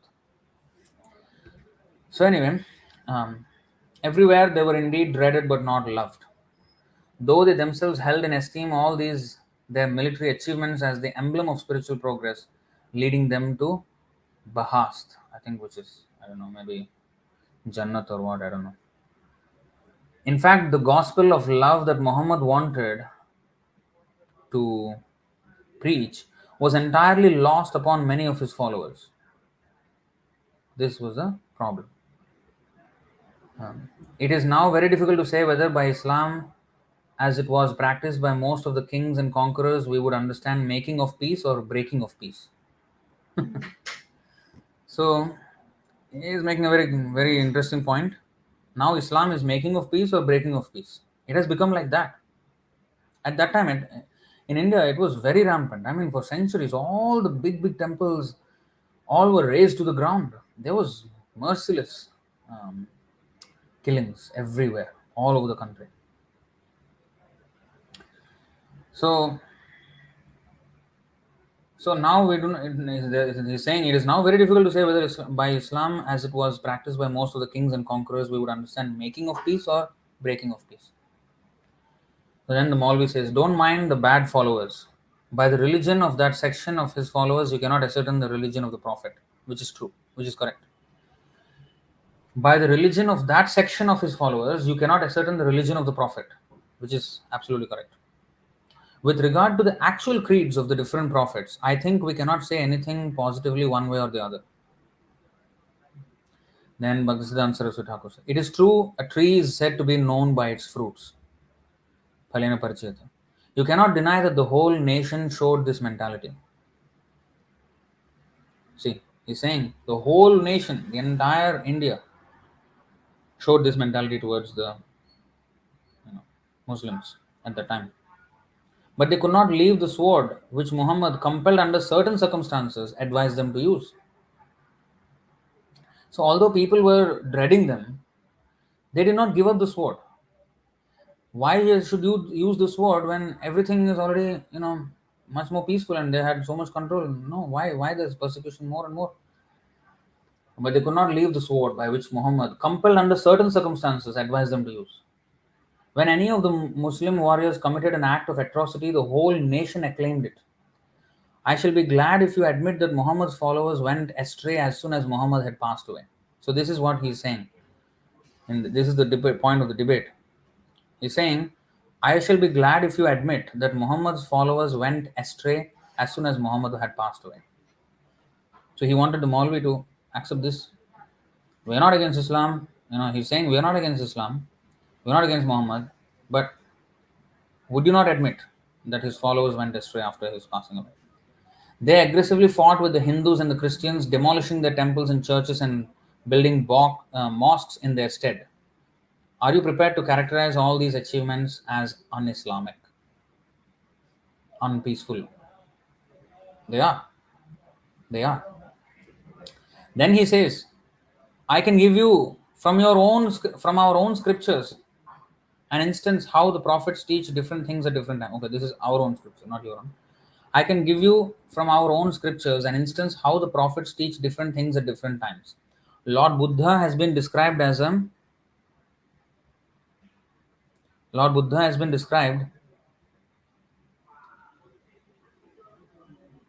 a plenary manifestation of Vishnu in our scriptures. He is said to have preached a religion without having any reference to the Vedas.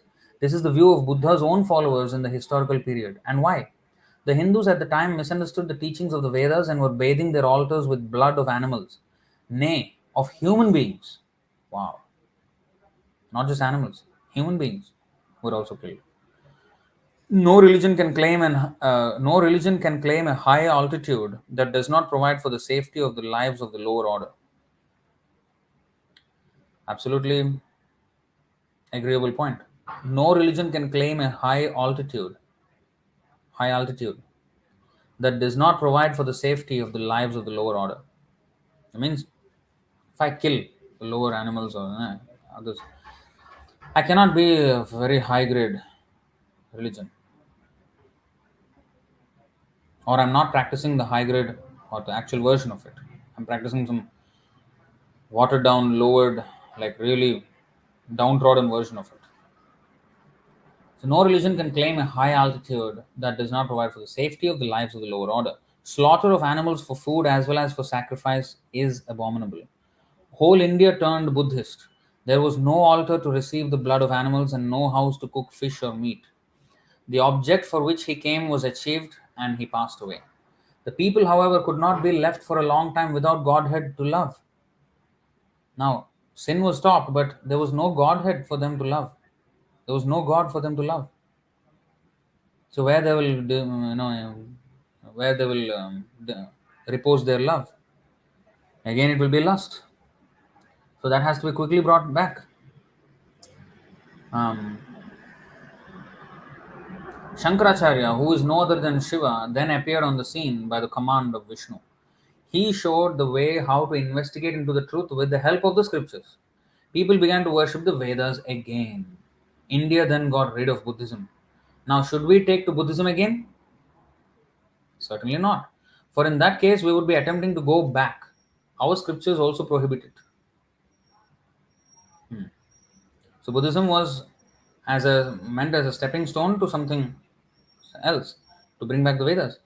But after attaining the Vedas, now we should not go back to Buddhism because um, it was a step towards this direction. I should not take the bridge back to the other side. In the same way, a follower of Islam who should follow Muhammad and respect the Quran must not aggressively fight nor encourage others to fight with anyone under the pretext of a jihad. If anyone does so, he is but a lip deep loyalty to the teachings of the Quran. Very nicely said. He should not encourage, a true follower of Islam should not encourage or fight or encourage others to fight with anyone under the pretext of a jihad. If anyone does so, he is but a lip deep loyalty to the teachings of the Quran. Lip deep means only he's saying that he's loyal, but in the heart, no, because Quran says something else. At the same time, it is no harm if anyone thinks a particular form of revealed worship to be the best and sticks to it. But he surely commits an unpardonable offense when he demands a general acceptance of his faith. It is wrong because, as I have already told you, people differ in spiritual gradation. Now, this is a very important point here. Then we are also preaching, we also want Prithivita Achajata Nagara Digram Sarvatra Prachar Hoibam Ornam. In every town and village, my name will be spread. Now, our wish is to have every single soul chanting Hare Krishna. But we cannot kill those people who are not chanting. We should encourage them to chant and we should show that this is the highest path, and that's how we should preach. But if they don't take it, then we have to try again. Or if they are very antagonistic, then okay, leave them alone for a while. So, but we should not force acceptance by everyone. He says it is an unpardonable offense when he demands a general acceptance of his faith. So our preaching, yes, we want everyone to be chanting Hare Krishna by the order of Chaitanya Mahaprabhu. But it is not that we would demand it. We will not demand it. People should voluntarily be able to do it. And that is the preaching. Convince them with, logic. What is that verse?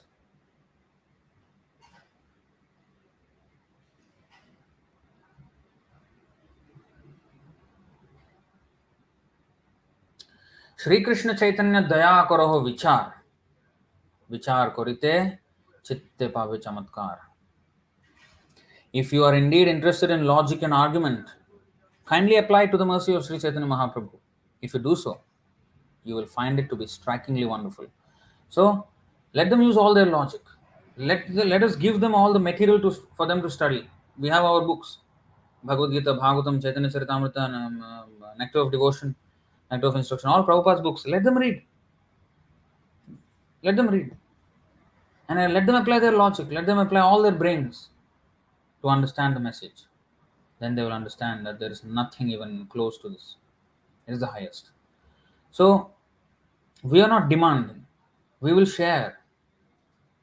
We will not force.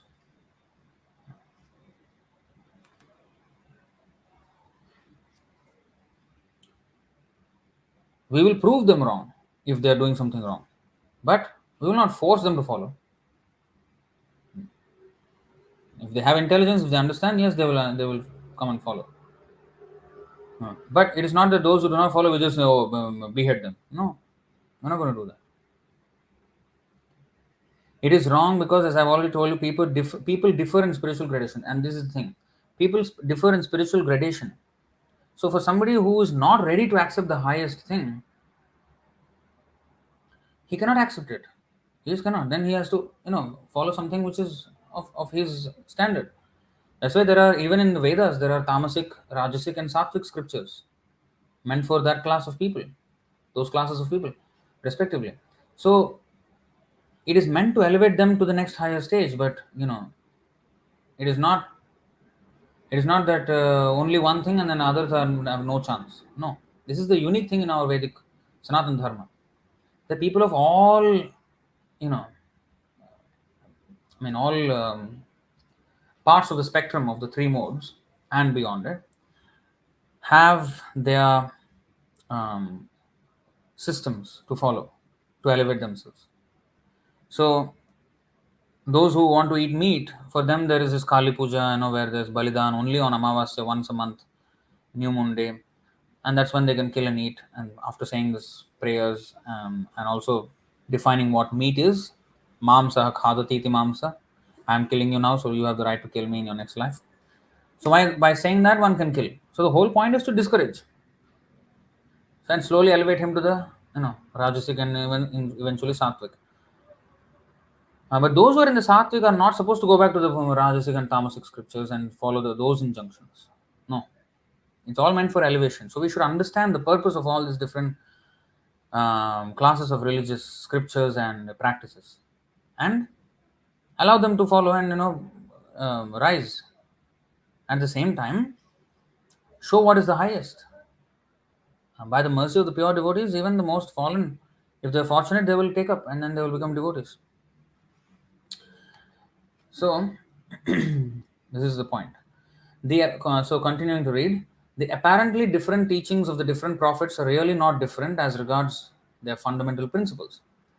After we have received a sufficient measure of spiritual culture, we should see all these different religions reconciled. This is very, very important. What he's saying, after we have received a sufficient measure of spiritual culture, we should see all these different religions reconciled. So, an advanced religionist, a pure devotee, will be able to reconcile all the seeming contradictions in all the different religious denominations, and he can unite them all under one umbrella. Not by forcible conversion, by any of such methods, but by in a peaceful way. He can do it. So this has to be done. So those who are that means after we have received a sufficient measure of spiritual culture, that means after we have advanced enough, we should not be fighting. We should unite them, like those people who force their religion by invasions and by atrocities such as that. They wanted to also have one religion, but only their religion, and by force, by demanding it. Not even demanding it, but just forcing it on others. And also demanding it.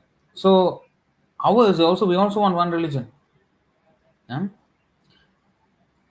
What is that? Ekam Shastram Devaki Putra Geetam, Eko Devo Devaki Putra Eva, Eko Mantras Tasya Namani Yani. Three. Karmapyekam Tasya Devasya Seva. So we also want only one religion. Service to Krishna. What is that one religion means? Even if somebody is in Islam, if he is serving Allah by following all the rules and regulations properly, as Hazrat Muhammad intended, then that is okay.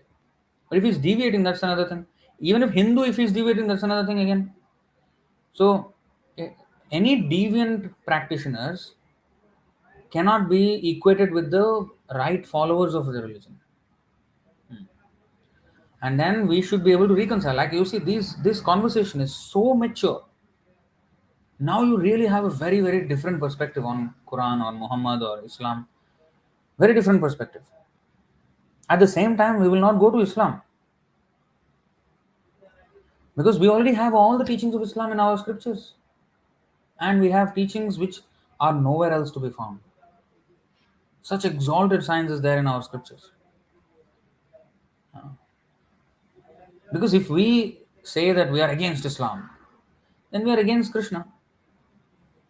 Because he is the one who ordained such thing. So we're not against anything. We know why they are there, for what purpose they are there, and what is the ultimate principle and intention behind such systems. Whether it is Buddhism, whether it is Mayavadi philosophy by Shankaracharya, whether it is Islam, whether it is Christianity or Judaism, whatever it is. When Krishna ordains something, we should know what is the thing, and that's how we have to communicate this to them and then invite them to the higher standard of knowledge, higher standard of culture, and everything. Actually, this is the same thing what is already there in the scripture, but we just have information which is makes it much more easier to meditate on the Lord, to access the Lord. The Lord is very accessible in our religion. He's accessible in every religion. We're not saying in other religions is not so accessible, but how God looks like, who knows? We know. We know for sure how he looks like. And his Satchidananda Vigraha. That clear information is missing elsewhere. That's all. It's the progression of the same thing.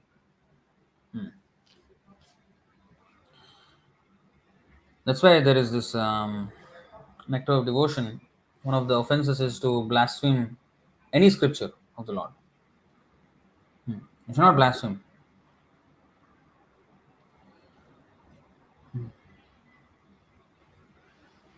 After we have received sufficient measure of spiritual culture, we should see all these different religions reconciled. We should then consider it practicable for a Hindu, a Christian, and a Mohammedan shaking hands with one another.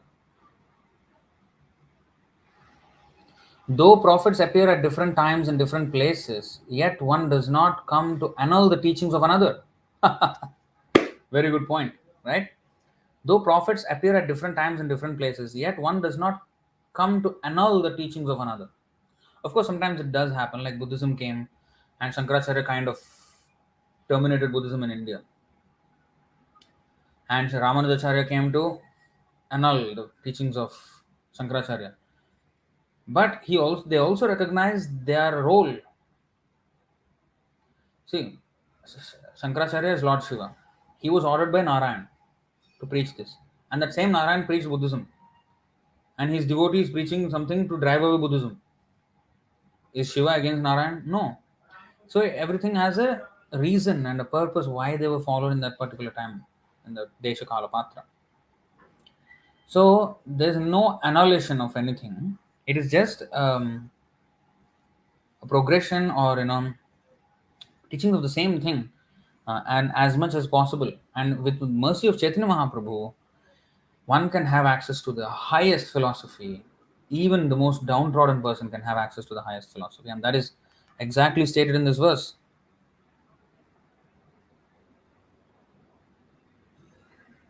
Adilila 2.1. Shri Chaitanya Prabhum Vande Balopi Yadanugrahat Taren Nanamatagraha Vyaptam Siddhanta Sagaram. I offer my obeisances to Sri Chaitanya Mahaprabhu, by whose mercy even an ignorant child can swim across the ocean of conclusive truth, which is full of the crocodiles of various theories. Even an ignorant child can swim across the ocean of conclusive truth.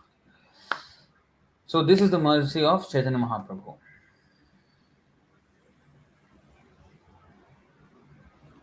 Though prophets appear at different times and different places, yet one does not come to annul the teachings of another. So if Muhammad is the last prophet, as they say, why are they actively, destroying every other thing? That is not what a prophet does, right?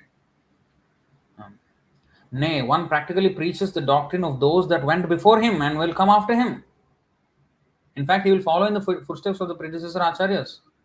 That's what an acharya would do, right? What did Srila Prabhupada do? He followed in the footsteps of the previous acharyas, whether from our sampradaya or from another sampradaya, Ramanujacharya, Madhvacharya. He followed all these, of course, our sampradaya, we have Rupa Goswami and Chaitanya Mahaprabhu and 6 Goswamis, Vishwanath Chakravarti Thakur, Baladev Vidyabhushan, Bhaktisiddhānta Sarasvatī Thakur, Bhaktivinoda Thakur. So he followed the previous acharyas. And in fact, he's following even the previous acharyas like Hazrat Muhammad and Jesus Christ. Because their mission and his mission is non-different. That's why Prabhupada said, I consider Jesus Christ as my guru. Why did he say that? That's what an acharya would do. He would not say that Jesus Christ is nonsense, I am the actual. He will not say that. Even if he has come later, he will always show respect to the former. To follow in the what is that? Sato vritte. You must follow in the footsteps of the previous acharyas. That's the injunction. Krishna says in the 4th chapter, 15th verse, Evam gyatva kritam karma purvairapi mumukshubhe kuru karma eva tasmatvam purvaihi purvataram kritam. All the liberated souls in ancient times acted with this understanding of my transcendental nature. Therefore, you should perform your duty following in their footsteps. So we should follow in their footsteps. Srimad Bhagavatam also says what? 3:29-17. Mahatam bahumanena dīnānām anukampaya maitriya chaivatmatuleshu yamena niyamena cha. The pure devotee should execute devotional service by giving the greatest respect to the spiritual master and the acharyas. Greatest respect. He should be compassionate to the poor and make friendship with persons who are his equals, but all his activities should be executed under regulation and with control of the senses. See? So he should give greatest respect to the previous acharyas. Thus in Ampara, in Sura Bayana, we get 2 ayats. Ayats is the verses, Surah means the chapter. Rasulum sinallahe italu suhufan mutaha haratan fiha kutuban kai maha. I'm totally butchering the pronunciation, please excuse me for that. Ama takar chakal jina utul kitaba illa membade ma ja'at homol ba illaha, which means he who is sent by Godhead recites all. He who is sent by Godhead recites all the holy documents where there are firm truths. Is it not nice to hear that? Again, Ampara in Surah Bayana. If I go here,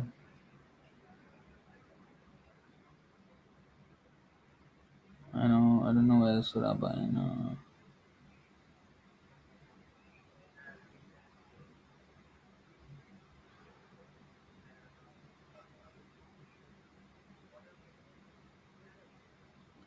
I don't know, there's so many chapters, so I don't know. Okay, anyway.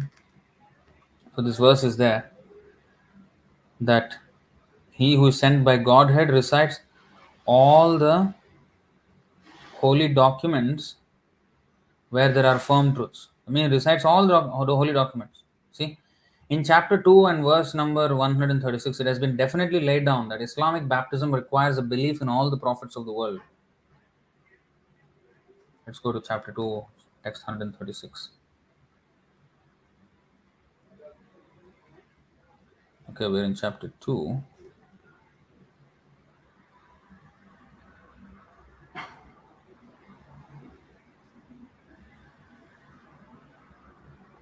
Say, O believers, we believe in Allah and what has been revealed to us, and what was revealed to Abraham, Ishmael, Isaac, Jacob, and his descendants, and what was given to Moses, Jesus, and other prophets from their world.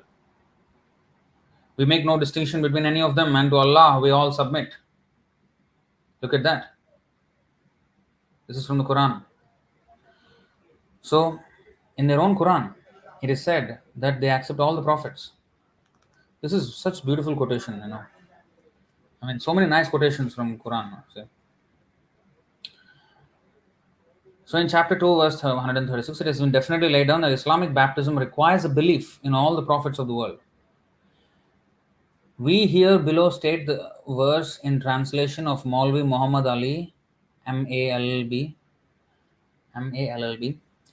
Say, we believe in Allah and in that which has been revealed to us, and in that which was revealed to Abraham and Ismail and Isaac and Jacob and the tribes, and in that which was given to Moses, Jesus, and in that which was given to the prophets from their world, from their Lord. We do not make any distinction between any of them, and to Him do we submit. exactly the same translation, right? By prophets from their Lord, he wants us to understand prophets of the world, prophets of all nations and all ages. Look at how beautiful the argument is.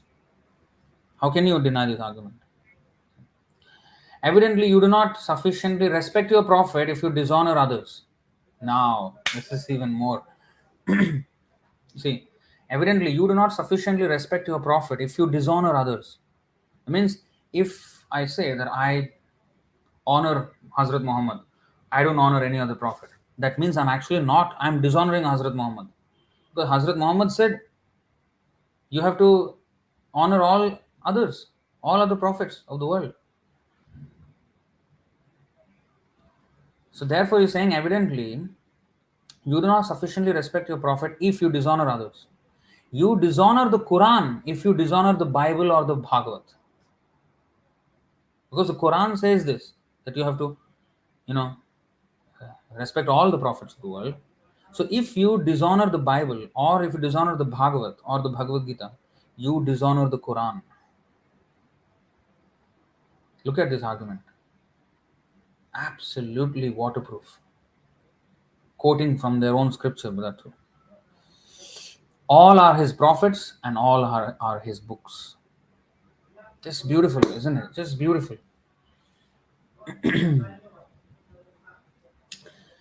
So, the imperfection which you see in Christianity is in fact no imperfection. In Christ's fatherhood conception of Godhead, we should not look for flesh and blood relation. Such relation does not obtain in that place of spiritual consciousness in which Christ lives. Things of the spiritual plane must not be confounded with those of the physical one, though they are expressed in human language. Now, when Krishna says, I am the father of everyone, father means he has given birth to us. When did he give birth to us? So, actually, he did not give birth to us. Then, how is he the father? Well, because he maintains us from time immemorial, just as a father maintains. So, it is mentioned in human language in that way, in a language we can understand. But it is not exactly as what happens in this world. For example, Nanda Maharaj is the father of Krishna, but actually God cannot have a father. How come there is a father of God? It is in human language that we understand that there is a father. Father means who gave birth to God. But there's actually no one who has given birth to God. Another Adar Govinda. So it is not, it is a spiritual relation of rasa. It is not a physical relation. So similarly, God's relation as father to all of us is also on rasa. Physically, no. Of course, physical body also he has given us. And of course, he has invested the fatherhood and motherhood into some a particular set of father and mother jiva for the soul who has taken birth of as an offspring. But his relation with us as father, that is because it is not exactly, it's out of rasa. He is maintaining us just as father would his sons. And in fact, the father maintains his children. That feeling that a father has that I should maintain my children comes from the Lord. It's a reflection of the Lord's original feeling and original, not only feeling, he actually does it. He maintains everyone. Eko bahunam yo vidadhati kaman. So it's a spiritual relation expressed in human language. So no language adequately can explain the Lord and his devotees and the relationships, but we can draw parallels to what we see in this material world. And in fact, then slowly in our maturity, understand that whatever parallels we have drawn using these material examples to understand the spiritual is actually the opposite. That means the material examples exist because they are the reflection of the spiritual. But in the beginning, we can only see the reflection and, oh, the reality is just like the reflection. If I say my face is just like what it looks in the mirror, actually the reflection looks just like my face. So the feeling of fatherhood, the feeling of sonhood or whatever, friendhood, friendship or whatever, parenthood or madhurya, like conjugal, these resemble human relationships, we say. But actually, human relationships or any relationship in the material world resembles that in a perverted way. perverted reflection of that original relationships. And because now we can only see the reflection, we draw parallel using the reflection to understand the reality. But actually, as we mature, we understand that the reality is causing this reflection from which we are understanding the reality. So,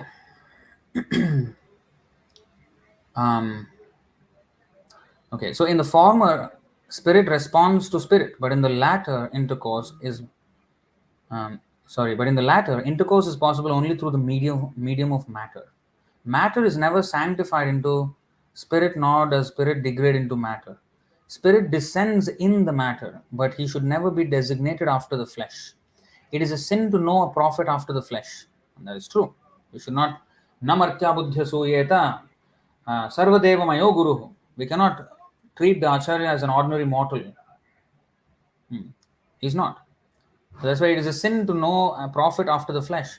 When the people made mention of Christ as the son of David, Christ told them, how then both David in spirit call him Lord?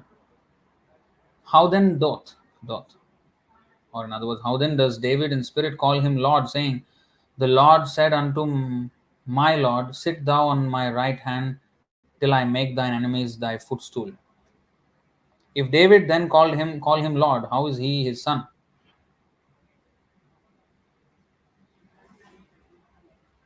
Any theistic philosophy must seek out relation between soul and between soul and Godhead. The former is automatically settled when the latter is settled.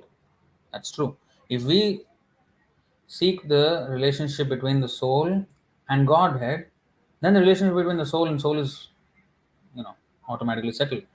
So, for example, people want universal brotherhood. But if we don't accept universal fatherhood of God, where is the universal brotherhood? We are only brothers if we have the same father. If we don't accept the same father, where is the question of brotherhood? There's no question of it. So our relation, our harmony here is based on our harmony with God. And that is the meaning of the word Islam. Islam is to make peace with God and make peace with every other living entity. We are not at peace with anyone, not even with ourselves. So in this turmoil, what is that? Mamaivamso jivaloke jivabhuta sanatana mana shashthani prakriti sthani karshati. Karshati means we are not at peace, we are struggling. We are struggling. Mentally, physically, intellectually, we are struggling. Spiritually. So if we submit to Krishna, Sarvadharman Parityajya Mamekam Sharanam Vraja, make peace with the Lord. Make peace with the Lord means not that okay, shake hand. Let's cool it. No. Submit. Sarvadharman Parityajya Mamekam Sharanam Vraja. Fall at my feet, Krishna is saying. You are nothing. You have to fall at my feet. You take shelter of me. Not that he's proud and he's doing that. He is saying, you take shelter of me, I will take care of you. Do not fear. Why do you want to fight with me? It's like hitting your head against the mountain. You cannot win this fight. Give up and cooperate with me. Then you will be happy. I want to see you happy. That's what Krishna says.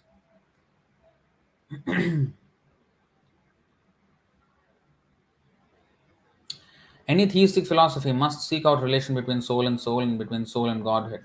The former is automatically settled when the latter is settled. Love your brothers because you are the sons of the same Father. Christ not only designates himself as the Son of God, but designates all as such. Not that he is one Son of God. Christians say like that. Muslims say, oh, he is the last prophet, he is the best, there's nobody after him, and everybody else is nonsense. But that is also wrong according to Quran. Like, you have to respect all prophets. And then in Christianity, they say, oh, Christ is the chosen one, he is the Son of God. Why God is so important that he can only have one son? He has billions and trillions of sons. That is God. So Christ not only designates himself as the Son of God, but designates all as such. If you love God as Father, you must love all as your brothers. If you love him as the Creator, you must love all that are created by him. If you love him as the Lord, you must love all as his servants. Certainly the love is shown to him as Father is much intenser than all the rest. To be continued. Now it's almost 10:40 here. So part 2 has come, is finished. The part 3 we will do next Monday. But this is very, very interesting.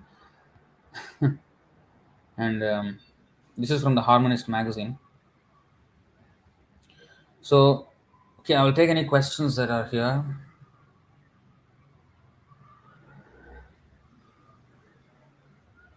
Okay, there's some already some debate in the comment section, so I'm not going to participate in that.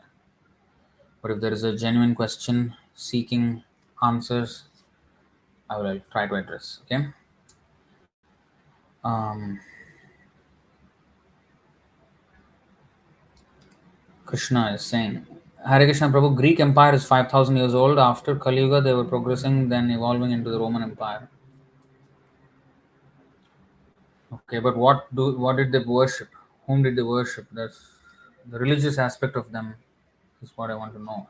Just to have a understanding of history, pre-Abrahamic history.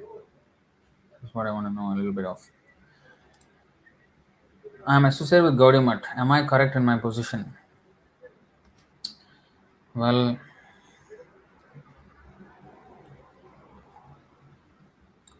Srila Prabhupada would have been in Gaudiya Mutt if not for the unlimited factions that were going on, and he chose to go alone to America, um, fulfilling the order of his spiritual master. He said, "None of my god brothers have followed the order of my spiritual master." So that is his opinion, not mine.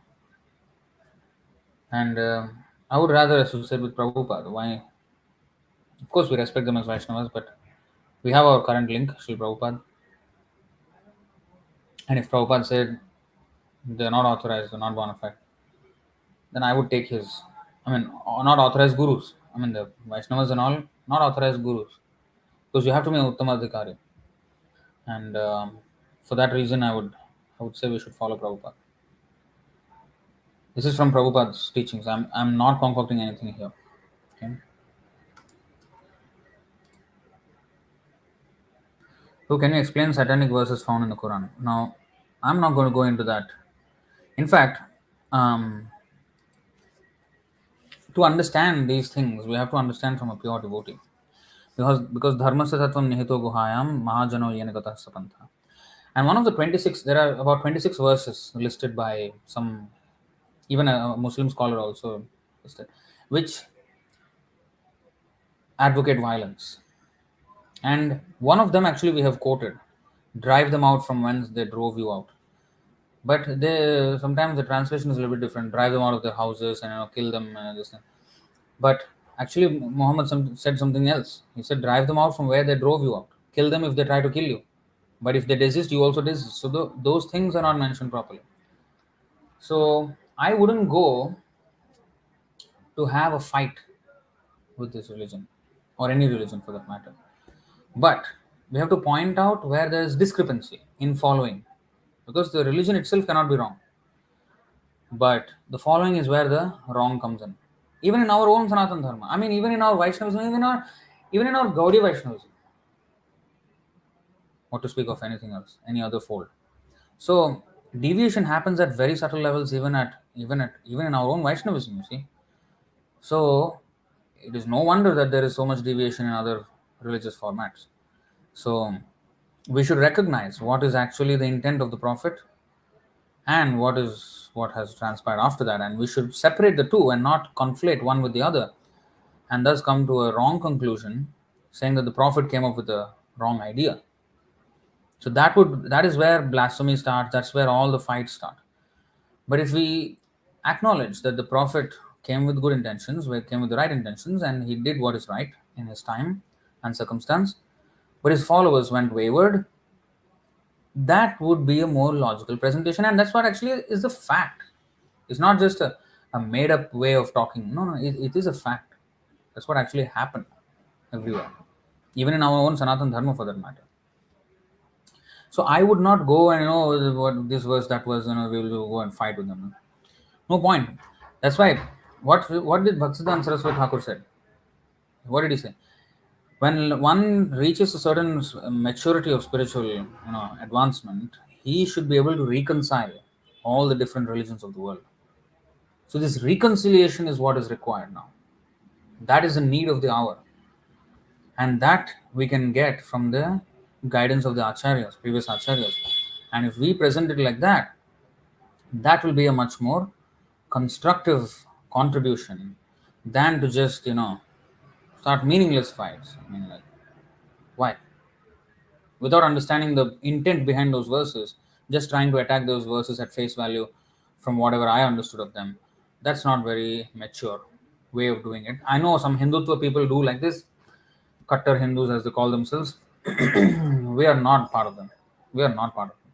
That's another form of jihad, is as the extremists translate it to. So we don't want to do our version of the same thing. So we should behave maturely, according to our status. We have to behave like that. We should attack the deviation, not the principle. The principle itself is not wrong. The deviation after that, that is what we have to attack. Like what Bhaktisiddhānta Sarasvatī Ṭhākura said. What did he do?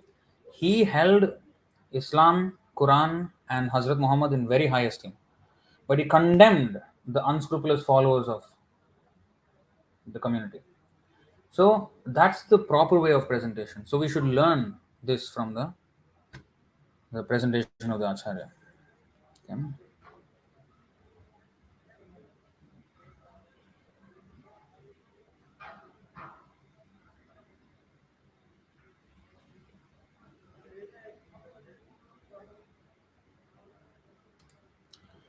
Expand the bliss. Oh, Purujit Prabhu, Hare Krishna. My obeisances to you, all glories to Śrīla Prabhupada. What do you think of Nimanita Prabhu's debunk of Zakir Naik? And is there an effective way how to bring this topic to public discourse? I personally loved it. Yeah, and exactly it was not against Islam. That video was not against Islam. It was against Zakir Naik, who was misrepresenting our Vedic literature. No Quran was quoted in that video, and it was not even a attempt to reconcile Islam with Vaishnavism. It is a rebuttal of Zakir Naik's comments. I mean, completely unwarranted and misleading translation and presentation of our Vedic texts.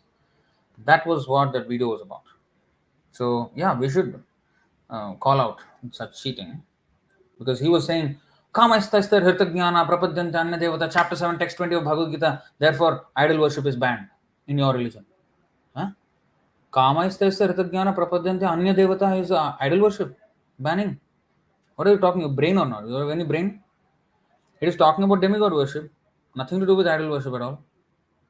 So this is the kind of, he will say, chapter 7, text 20 Bhagavad Gita, Kamastasya Hirtagyana Prapadyanta Anya Devata, idol worship is banned. Huh? So people do not know, yeah, he's quoting from our Bhagavad Gita. This is Hindus. Because he doesn't know any one sloka also. That man already knows some shlokas. So he will just, yeah, correct. Maybe he's right, cheap tricks. But we should know our stuff. Then we know what they are. So that's what that video was about. Definitely we should bring that to public discourse. If Krishna is God, then who is Shiva, Brahma, Ram, Hanuman, Ganesh, Durga, Kali? Well, Ram is Krishna. Advaitam but Anantarupam. The Lord is one without a second. There is no competitor of the Lord. No one can compete with the Lord. He is Ajita. Nobody can conquer him.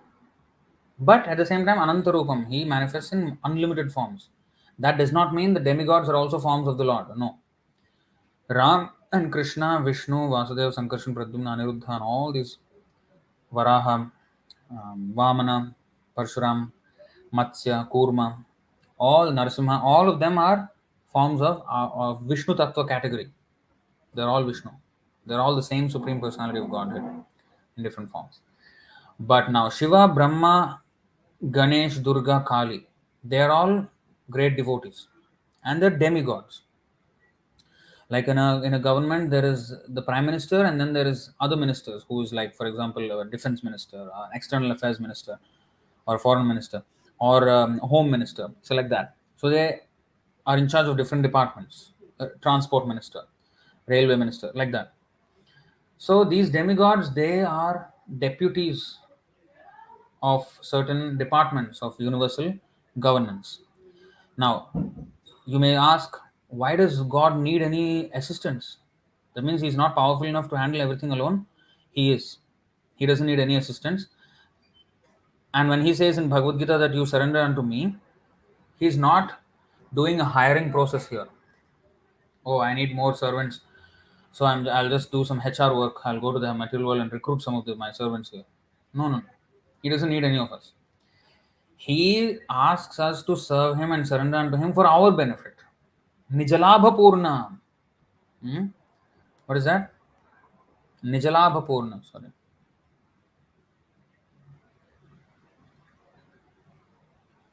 Prahlad Maharaj very nicely explained here. 7, 9, 11.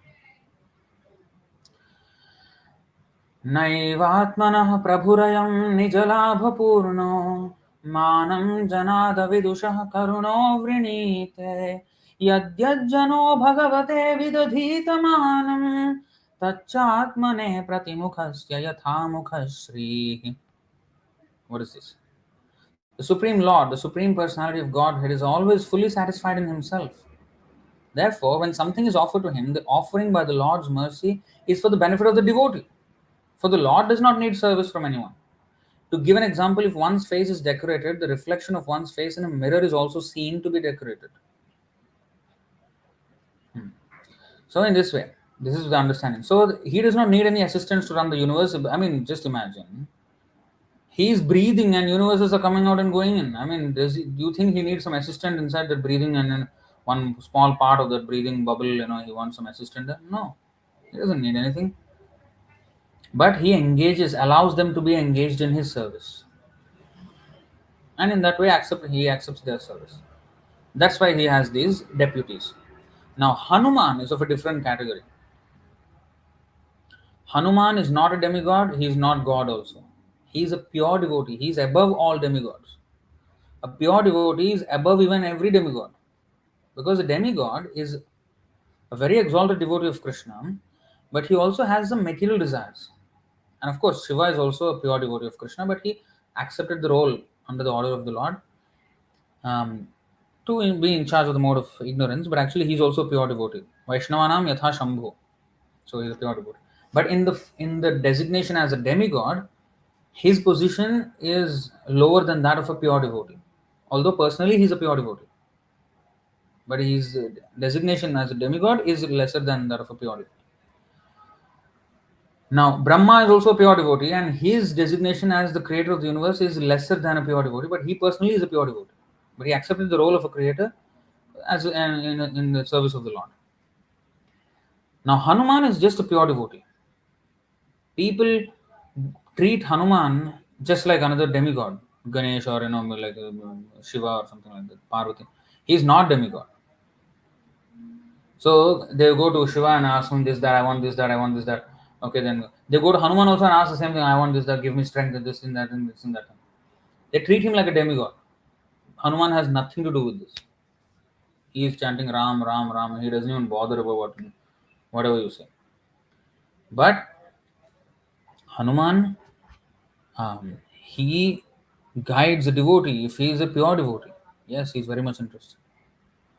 So he has to be worshipped as a pure devotee of the Lord and not as a demigod for our material needs. If you worship Shiva for material needs, that's at least within the Vedic purview. Like, there is some demigod worship enjoined in the Vedas for materialistic benefits, which is, of course, is for fools actually. But yeah, at least elevate the fool to a little bit higher standard. But if one worships Hanuman in that same way, that is totally out of league. Totally out of league. And Ganesh is also a great devotee. Durga is a Vaishnavi Devi. She is also Vaishnavi. Kali is same Durga. So although they are devotees, they've accepted a service which is that of a demigod. Some of the demigods are not pure devotees, some of them are. Like Yamaraj is a pure devotee. Surya is a pure devotee. In fact, he is one of the Acharya and the Sampradaya. On the earth, there are 4 Sampradayas. Brahma Sampradaya, Rudra Sampradaya, Kumar Sampradaya, and Sri Sampradaya. But what about the Surya Sampradaya? Because the Lord spoke to the sun god, right? There is also Sampradaya. But that was on earth, but now no more. That is no more on Earth, but it is still there in other planets. On the Sun planet, it is still there. So there are unlimited number of such sampradayas. Um, so some of the demigods are pure devotees, some of them are not, but they're very exalted devotees. So a pure devotee is higher than even the demigods. That is the thing. Okay. Can God be attained through other religion? So this is again a wrong question even. The framing of the question is wrong. There is no other religion. Religion is only one, to love God. Every prophet says the same thing, every acharya says the same thing. To how to love God. That's what we should be doing. So according to different time, place and circumstance, acharya would preach a certain in a certain way to suit that situation. Like for example, Valmiki, he was a highway robber, he was a thief and all kind of criminal. So he asked him to Narad Muni met him and asked him to chant Ram, Ram, Ram, Ram. He could not chant Ram. He could not utter the word. He was so sinful. Then he said, "Okay, you don't chant Rama. You chant Mara, Mara, Mara. Mara means dead. Ah, Mara, Mara is easy. Ah, Mara, Mara, Mara, Mara, Mara, Mara, Mara, Mara." So he used the incapability of the student, but elevated him. So acharyas may take different ways to inspire the devotee or the candidate to take up devotional service according to time and circumstance. So there's no other religion actually. There is no such thing as other religion. Can God be attained through other religion? Well, if they follow, like for example, I'll cite one incident. Um, some disciples of Prabhupada, they asked him this question. They said, Prabhupada, what will happen to the sincere Muslims and Christians? What will happen to them? Then Prabhupada answered, are you not sincere Muslims, Christians? That's why you're here. So a sincere one will be led to the higher realm, higher standard. So this is the gradation. So there are scriptures in the Tamasic, Rajasic, Sattvic, and Suddha Sattvic. Now, if those who are sincere, even if they're in Tamasic, if they're sincere, they will be elevated to Rajasic or even Sattvic sometimes. If they're sincere, they will be shown the right path. So the higher principle, until they reach the highest. So the sincere ones will come to this. So that's how Prabhupada answered it.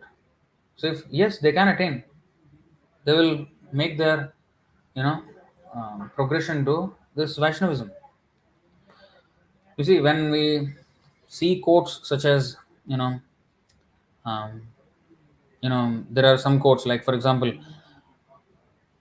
if on Rath Yatra day, if one pulls the cart, then he will guaranteed a place in the spiritual world. That does not mean he pull the cart today and tomorrow he is in the spiritual world. No, that means his place in the spiritual world is guaranteed, and that means he has started. He has started. Like for example, another quote is, if a person is a devotee in a family, then all the generations of his family, 21 generations, are liberated. Does that mean that after this life, even though they have not become devotee, they will go back to Godhead? No. That means next life they will get immediately be promoted to a very high standard of devotion. They will get association of great sadhus, and then they will also become completely Krishna conscious and go back, and very quickly, instead of taking many thousands and thousands of lifetimes, it will happen in a very quick manner. That is the meaning. Yeah. So it is promised in such a way to encourage everyone, but it may not happen immediately. Yes, his place is reserved in the spiritual world. He get liberation. He will get liberation, but it is not that liberation will happen now. The time is not mentioned there. But he will be given extraordinary advantages for improvement in his next life, and he will make quickly further progress. Now, today we are sitting here as devotees, so called. At least trying to discuss Krishna consciousness. Do we think, at least for myself, I can say, do I think that I am so qualified in my previous life that I really did huge tapasya and came here? I don't think so. Maybe I was a rascal, and maybe my family members became a devotee in previous life, and because of that merit or some connection with pure devotee somewhere, today I am here in the association of to be fortunate to be in the association of devotees, and to be, trying to practice something at least. So this is not on my own merit also. So how we came here, it may be a huge jump from where we were, and that may be because of one of our family members in the previous life, maybe a devotee. Who knows? So that's how things work. Um, so Lord has His own mechanics on how ultimately we cannot enter the spiritual world if we have even a trace of material desire, tinge of material desire. We cannot enter. So how can somebody in the family of a devotee and he has full of material desires and enter suddenly Vaikuntha? No. That meaning is that immediately he will get great advantages to become pure, and then he will get purified of a lot of sins, and can get the association of devotees and make all advancement in that direction. So, like that.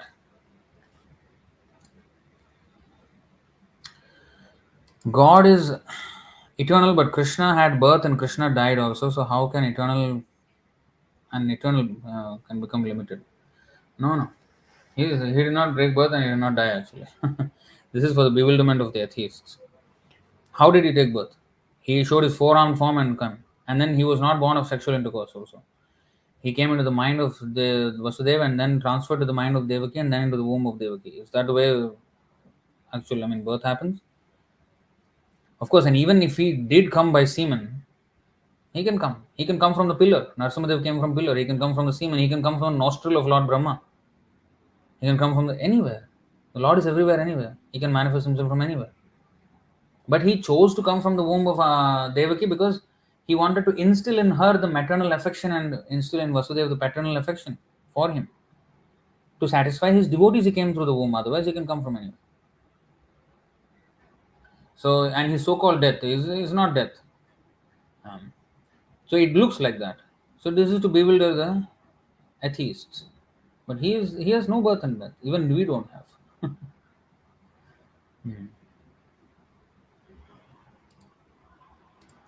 Is love also Maya? What do you mean? Lust between man and woman and all this. Nowadays, man and woman and whatever. The whole gender spectrum, as you say. Stupid nonsense. So anyway, all that is lust. Love means only to Krishna, and that is not Maya.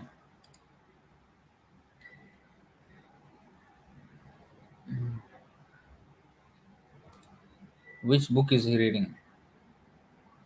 So I am reading from the Harmonist magazine um, of Bhaktisiddhānta Sarasvatī Ṭhākura, and it is one of the articles which is Talk with a Moulvi. Moulvi means an Islamic scholar.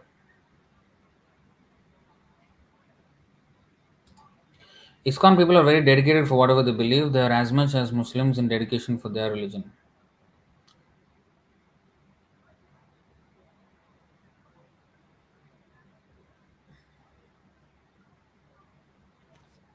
I would say more.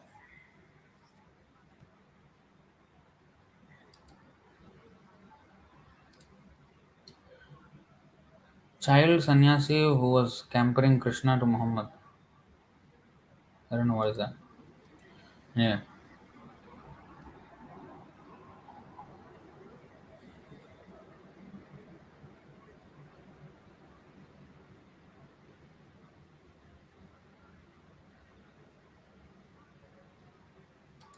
Extremists totally distort the meaning of the sacred Quran and become a threat in the whole world.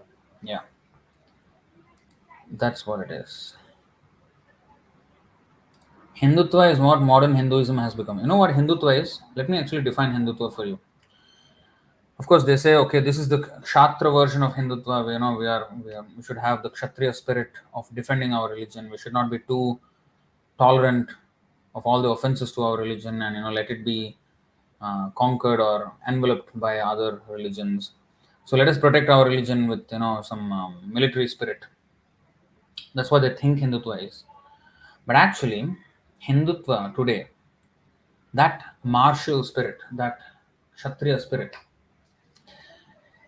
is a cheap replacement for the confidence that one would have if he knows his religion very well. Let me repeat that again. The so-called Hindutva, the so-called Kshatriya martial fighting spirit to protect Hinduism, is a cheap replacement for the confidence that one would have if he actually knew what his religion was, what Hinduism or what Sanatan Dharma was. For example, um,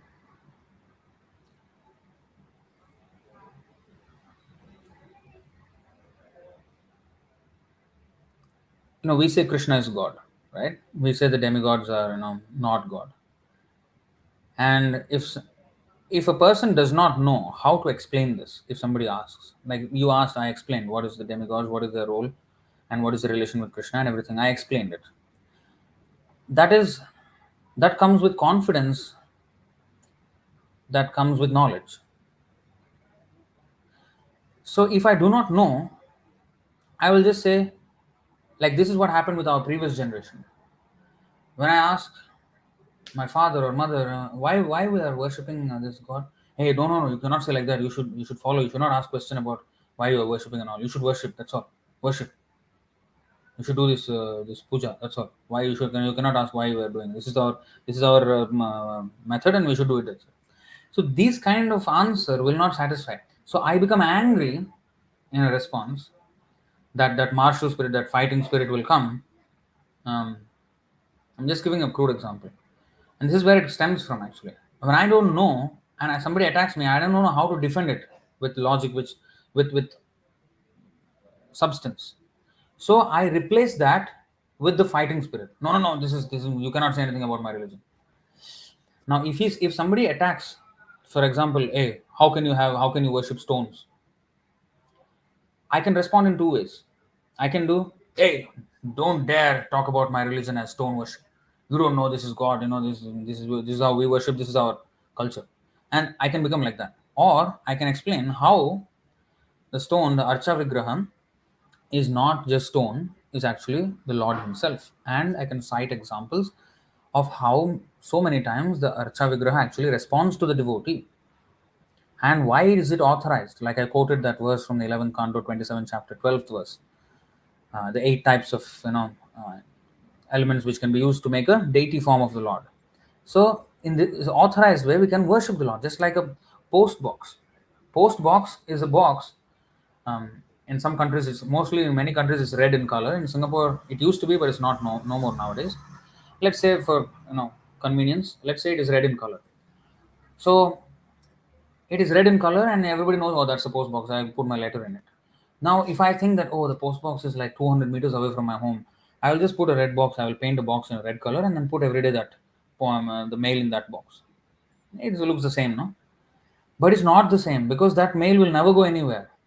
Because the other red box is authorized by the postal service, and therefore it is a means to access the post office. Instead, the post office may be like 10 kilometers away, and the post box is like 200 meters away. So it's a way in which the post office made the postal services accessible to me in the form of a post office, a post box. So I can have the full advantage of the post office with the post box. I can just put my letter in the box and it will go wherever it needs to. The same will happen if I give it in the post office. So the Lord makes Himself accessible to us in the form of the deity. And it is His own authorized form. But if I make my own form, oh, this is also stone, I can also do my own thing. That is not deity worship. Bhaumajyadi, he is an animal who does that. He goes to hell if he worships stones. He can become ghostly haunted if he worships stones. That is the Shastric injunction. So, worshipping the Lord in His form, authorized form, is different from just stone worship or something. So, if I can explain in this way, based on Shastra, then that is a proper way, in a civil way, I can actually counter that argument of someone and actually educate that person.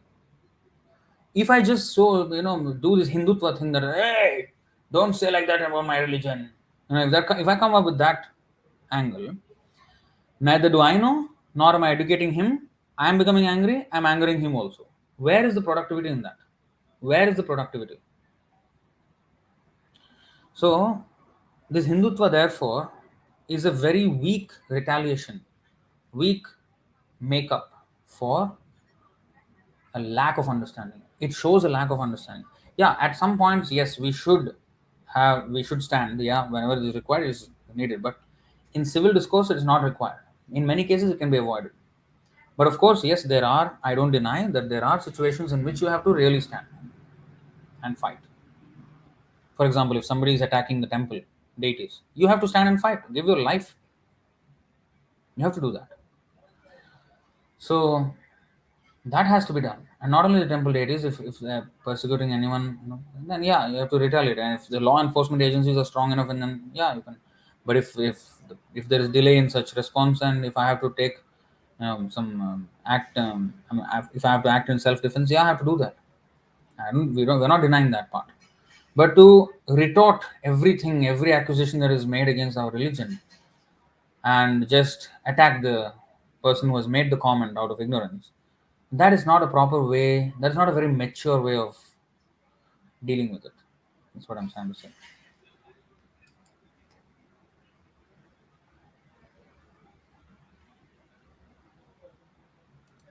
Hindutva will be remembered like the caste system or sati. Well, that is again caste system. Yes, I mean Brahmana is that was totally misused, abused by the Brahmanas. Sati, yeah, it was misused in abused in certain parts, but mostly they also call it Jauhar. Jauhar means also the woman dies when the husband dies. She voluntarily kills herself. So this Jauhar also was done even as late as until like 200 years ago when the Rajputs. I mean, 200 300 years ago they were still doing that. Um, when the Rajputs were fighting against the Mughals, when if their king lost, the wives, the queens would commit Jauhar because they knew that you know either we remain alive and be completely raped and our dignity completely lost at the hands of these invaders, because that's what the Mughals were doing. They were not following the Quran at all. Like what is the Quran? That they were not following any of that. They were just raping and looting and like that. So they said instead of being dealt with them by being alive, I would rather kill myself and save my honor. So that was Johar. So things like that would be done. I mean, Madri did it in the Mahabharat. Madri did it. Pandu's wife. That was out of sheer love and intense affection, not forced. Um, Hindutva, yeah. I mean, see, they are trying to. I'm going to make dedicated videos on these subjects. Another thing I want to say is the recently there was a movie, Kerala Story, where love jihad. People were Hindu girls were being brainwashed and made into Muslims and get them to marry Muslim men, and then they were trafficked to human trafficking to where Middle East, Yemen, and some countries like that, and to become sex slaves for the ISIS soldiers.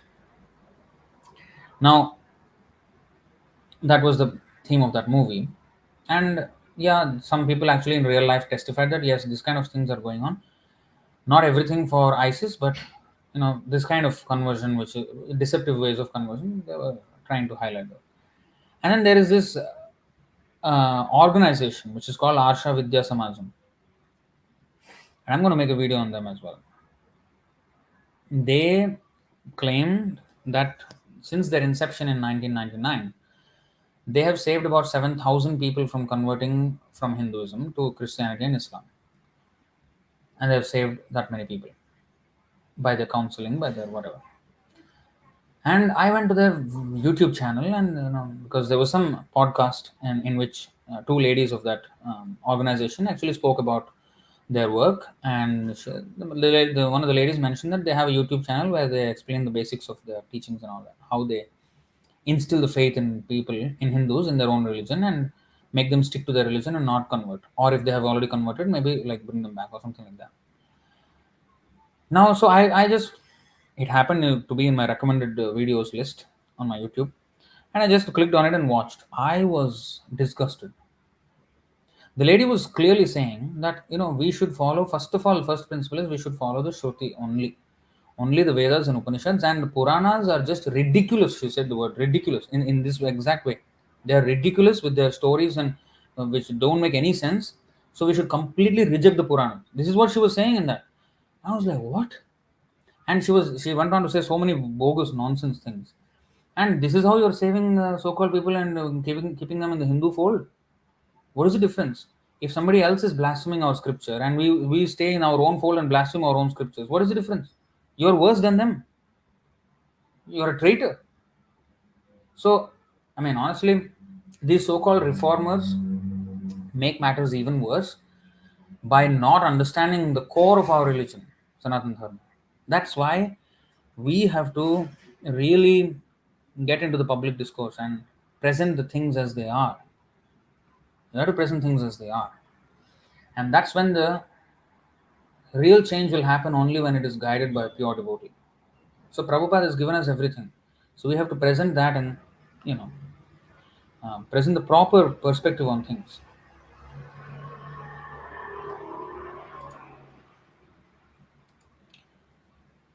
Do you think the ex-Muslim movement is helping? Well, I can't comment on it because don't know what they're doing.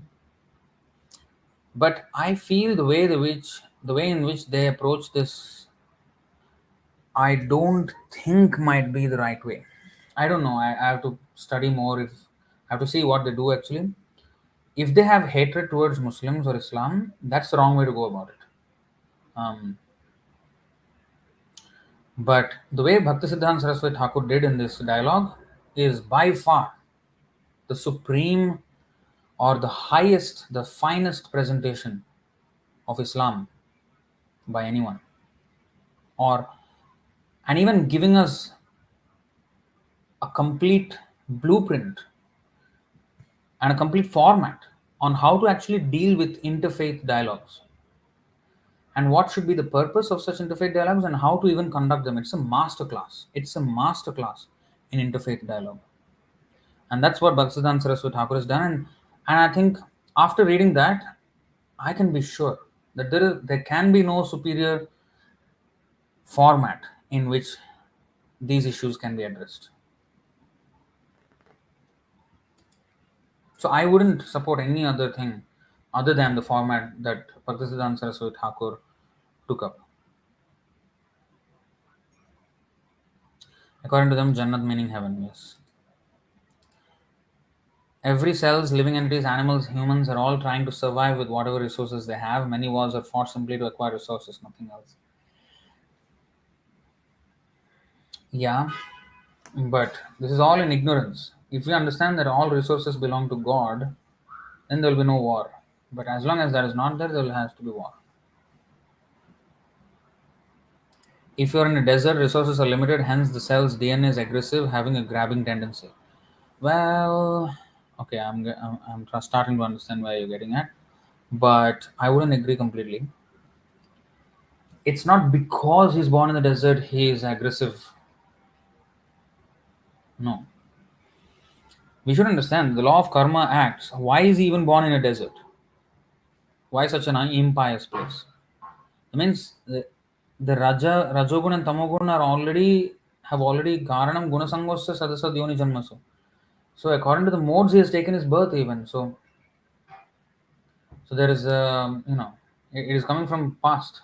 It's not just the birth has instilled the regressive nature in him. Not really. We should see, when you say these things, you have to quote from Vedic references. Where is your quote? Simply bringing out some idea. That's not the way to do it. Hanuman Verma. The religious traditions which comes out of this are full of warring tendencies, extreme discriminatory nature. So again, not correct. As we have just seen in today's um, discussion, that the religion that came out from that land by Hazrat Muhammad is not that. But his followers were not true to his faith. They were more, attracted to the warring and those kind of aggressive things and all the booty and all that. That's what they became obsessed with. But that was not the original intention of Hazrat Muhammad. Shaiva or Shakta Puran did not write by Vyasadeva. If so, then all such incidents described on such Puranas are imaginary or real. Everything is written by Vyasadeva, all the Puranas, and not imaginary, all real.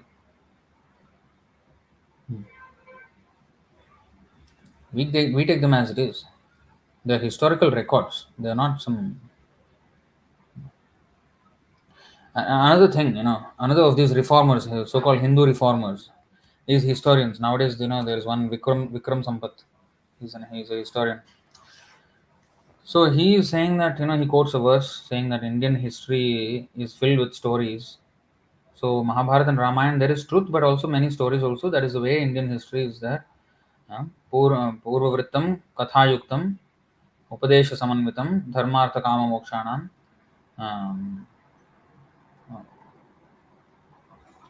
what is that? Itihasam Prachakshate. So he had his own interpretation of this verse. So again, and this is what I want to address in a video, dedicated video on this on my channel. So he is also saying that our religion, our Ramayana and Mahabharata has so many fables, tales, and some truth in it. Are you are shooting your own foot by saying that. That immediately makes all of our scriptures irrelevant or unauthoritative. If I quote a verse from a scripture, if if I'm not sure if that is the truth or that is the tale part of it, the story part of it, then how can I mean, how can I quote it as an authoritative thing? So this is rubbish. This is rubbish. We have to take the scriptures words as they are. Mukhya vritti, lakshana vritti, or mukhya vritti or gauna vritti, abhidha vritti. So these things have been elaborately discussed by Lord Chaitanya, Sri Chaitanya Mahaprabhu with Sarvabhauma Bhattacharya. Mukhya vritti means the original meaning, and gauna vritti means interpreted, twisted meaning, implied meaning, which is not the original meaning. So this kind of implied meaning, well, we have to not, we have to take as it is. That's why Bhagavad Gita as it is. That's why it is effective. It is not a what is that question? What is that word you used? Imaginary. No, it's not imaginary. It's real. Okay, so this conversation you take, Prabhu, is very important. May those cutter Hindu watch this gem of conversation between Bhaktisiddhānta Sarasvatī Ṭhākura and Islamic scholar. Yeah, actually they should watch this. Every Hindu, every Islamic, Muslim should watch. Everybody should watch. This is for all humanity. It's a masterpiece. This conversation is a masterpiece. The way Bhaktisiddhānta Sarasvatī Ṭhākura conducted himself, and wow, it's just awe-inspiring. This is the proper way how to reconcile all religions and establish our Gaudiya Vaishnavism as the supreme. Not by competition, but by compassion and by civil dialogue, and by actually helping them follow their own religion properly. And if they want to choose their own religion, let it be so after the conversation. But let them follow it purely, according to what Hazrat Muhammad intended and according to what Jesus Christ intended. Follow it purely at least. If you want to follow, if you keep following, and if you're not ready to take on Krishna consciousness yet, if you're following the other religion, follow properly then. Then we have no problems. But when people don't follow properly, that is the beginning of a problem. And it may not immediately show up as violence, but eventually it will. Eventually it will. So it has to be nipped in the bud. It has to be nipped in the bud. So any amount of deviation of religious practice should not be tolerated, because that is going to, if we allow it to, if we allow the virus to creep in, then eventually it will just wipe out the entire, religious mentality of the people.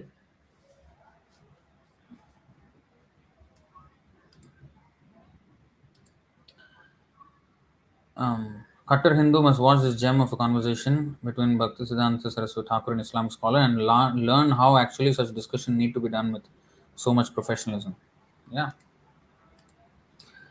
You're looking at it from an Indian lens. The question here is, do the Muslim world, their scholars and their accepted holy books, etc., agree with this point of view? The answer is no. I don't care if anyone accepts or not. What Bhaktisiddhānta Sarasvatī Ṭhākura did was to quote the Quran. How can you deny?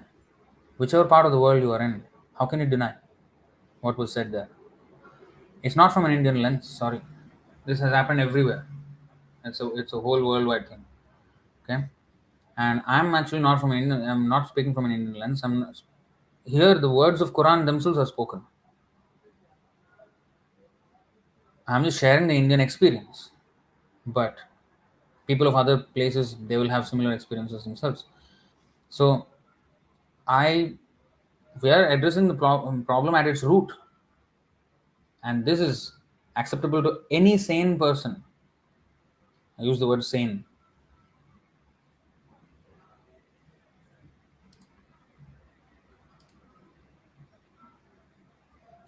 Then they are not true follower of Holy Quran. They are extremist. Very simple. Yes. Just now, I mean, the classic quote is the second chapter, 136th verse of the Quran, which is like, if you have to respect all other prophets. That means all other books. Quran, he says, and the argument was, if you respect the Quran, if you honor the Quran, or rather, he said, you will have dishonored the Quran if you dishonor other scriptures like the Bible or the Bhagavad. That's, I mean, how can you disagree on that point? Tell me. You cannot disagree.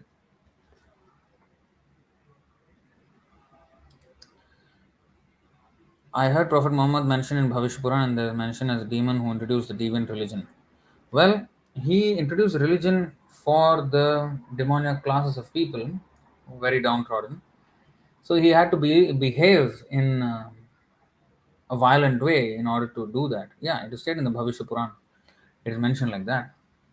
But that is the need of the hour at that time, at that place. So God sent, you know, a personality and asked them to behave in such a way.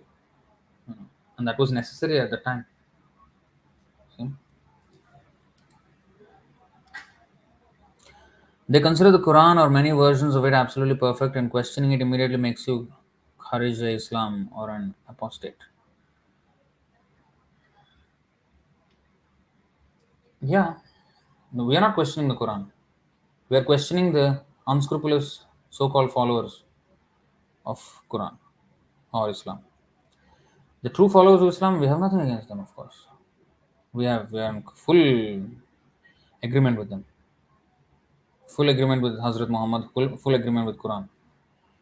But not with agreement with those extremists who deviate from the actual teachings of the Quran.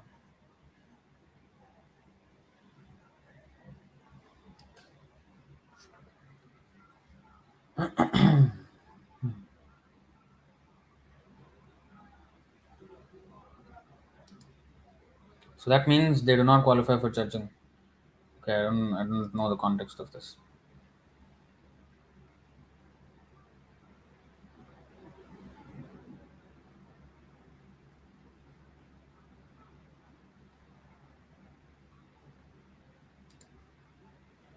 This is clearly not what the Quran says. Well, good luck to you. I'm reading from Quran.com. This is exactly what the Quran is saying.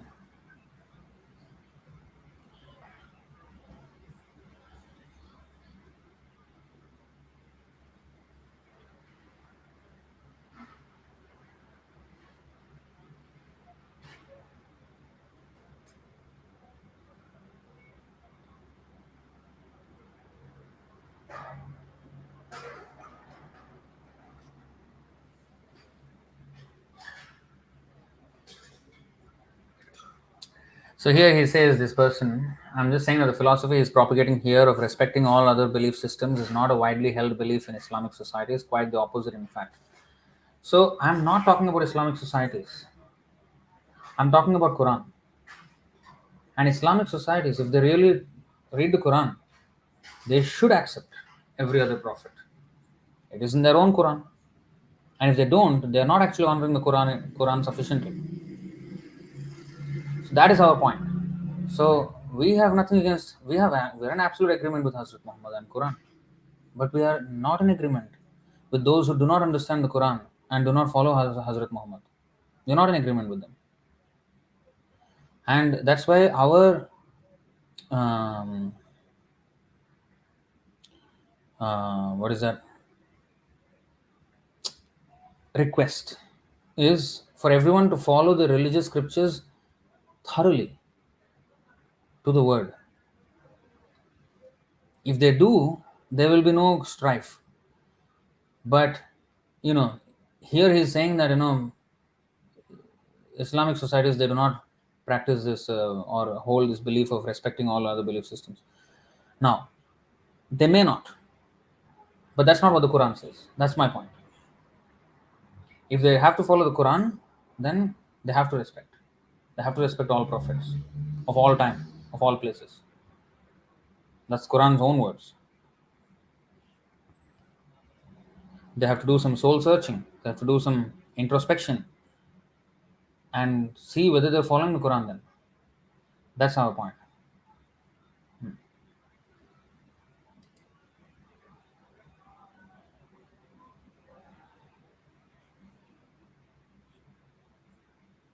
And you should not. Okay. Uh, I just have problems when he claims stuff like that. So you are already coming from a certain lens of thought. So that's why you perceive it like that. I don't blame you, but you should read it from an impartial perspective with not just adherence in mind, but to understand the ultimate purpose and goal of all this religious practice. That is to love God. And when you have that in mind, and when there is further information presented, you have to accept it. Why not? That means you're not open to learning if you're not accepting. I mean, if you make enemies in your mind, is that even a proper understanding of God? That's not a proper understanding. Um, so there has to be reconciliation because God does not preach two different things in two different places. So that's why we alone we can see the unifying factor, the unifying principle underlying all the religious systems, and that is maturity. If you can't see it, that is your immaturity. That's your immaturity. And no religion actually promotes such immaturity. Neither the Srimad Bhagavatam, nor the Quran, nor the Bible. It's the deviant followers who do that, of any of these religious systems or any other religious systems. And that's where these intolerance comes. Oh, no, no other religion accepts this. That is a fallacy. That is a fallacy. That's coming from an absolutely wrong point, wrong place. So the actual place is everybody must love God, yes. And different prophets, they come at different acharyas, they come at different places at different times to preach to the people according to the time, place, and circumstances. That's it. And it's the exact same science everywhere. If you can't accept that, then it is a display of immaturity. That's all. That's all.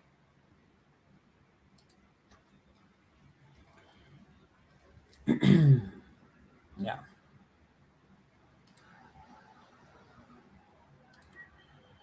Yeah. Swami is saying he referenced Quran. Nothing he's claiming himself here, if you noticed. Exactly. I did not claim any of these quotations. I'm not even quoting Quran directly. Bhaktisiddhānta Sarasvatī Ṭhākura is quoted. I am just cross-referencing from Quran.com, and they're exactly the same.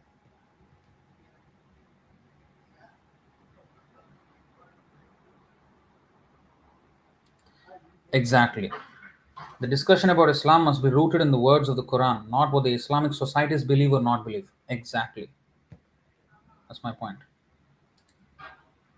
So you think the Muslim scholars in the world simply don't know what they're talking about? Are you sure? Well, if they know, they should know what Quran is saying. How can they disagree? Okay, you say they know, then they should agree with these words. This conversation is a conversation between a Moulvi and Bhaktisiddhānta Sarasvatī Ṭhākura. It is an Islamic scholar that was speaking here. And these verses were quoted to that Islamic scholar by Bhaktisiddhānta Sarasvatī Ṭhākura. Prabhu, so is it better for Muslims and Christians who do not have any faith in Krishna to just chant the name of Christ or Allah and properly follow the instruction of the scriptures? Well, yeah, but they should understand that this is Krishna. So that understanding has to be there. But if they can't understand, okay, follow. But if I don't follow properly, that is where the problem comes. Even in the Sanatan Dharma, same thing. Anywhere, if I don't follow, the problem starts.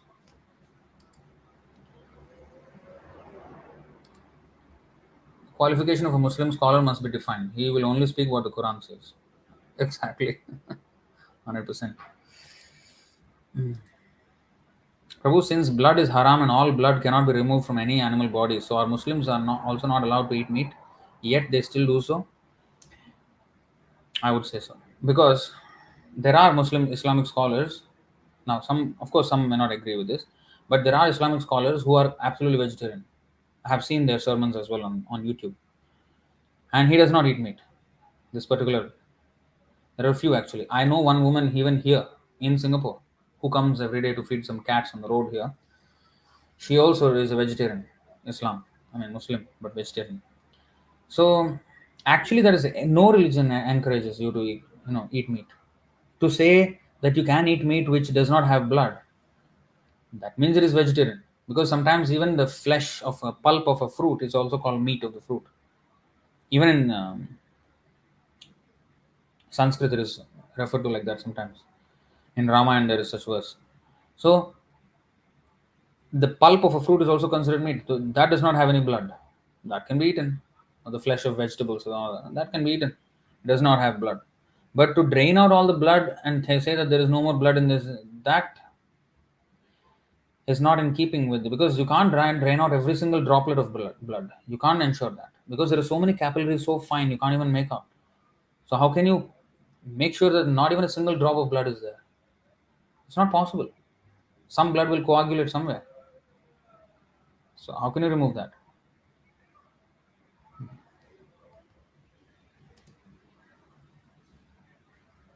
Anyway, this is something.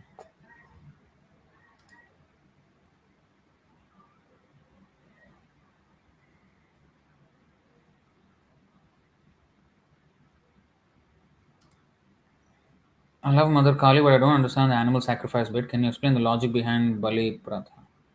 Even Sri Ramakrishna used to do that.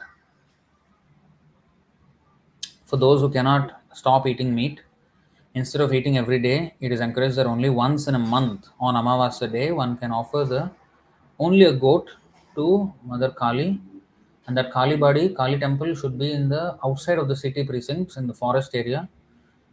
Even to go there will be very scary actually. And after going there, you can sacrifice the animal in one stroke. You have to kill the animal at the altar. And in fact, Durga or Kali, she doesn't even take it. Her ghostly attendants, they take it. It is for them because she's actually Vaishnavi Devi. She's a Vaishnavi? She's a devotee of Vishnu. She will not take this. Her husband is the greatest Vaishnava. So how she will take anything else? So this she will not take actually. So this is offered as a concession for those who really want to eat. Just like for one who wants to smoke. Yeah, okay, you know what? You can smoke, but you have to pay this high tax on tobacco, and then there will be pictures on the box, cigarette packet, that you will get this cancer and that this that so many diseases. So the whole point, and it says that smoking is injurious to health. So the whole point is to discourage one from smoking, but still, if he cannot, if he's had no brain to give it up, okay, see all this, and then take it, so that hopefully one day it will strike in your head, that is not, I'm doing something stupid. So that's the whole point. So why should I take the trouble of going out and alone in the night and on a dark moon night to outside the city precincts where forest animals can be there and I can be in danger myself, and it's a very eerie. And then I have to say this word when I'm doing Balidan. I have to say Mamsa Khadati iti Mamsa. So I have to define the word Mamsa. Mamsa means meat. Mam means me in Sanskrit. Saha means he. Mam Saha Khadati iti Mamsa. That means I'm now killing him to eat. So he now has the right to kill me in his next life and eat me. And that's the contract I'm signing by doing this sacrifice. So the whole point is to make the person think that, hey, what am I doing? Let me stop this. So that's the whole point. To discourage the person from animal killing, but at the same time allowing him to kill the animal at least on regulated basis, instead of wanton killing every single meal, 30 days, only once a month. That is the whole idea behind this. But nobody seems to follow now. Oh, Kali Badi Kali, we will sacrifice every single day. So it has no meaning now. No. And Ramakrishna, don't even quote him. He did not follow anything of our Sanatan Dharma. He just created his own version of it. And he actually ruined the Sanatan Dharma, to be very honest. Some deities demand flesh. No, not they don't demand. It's just a process. Okay. Okay.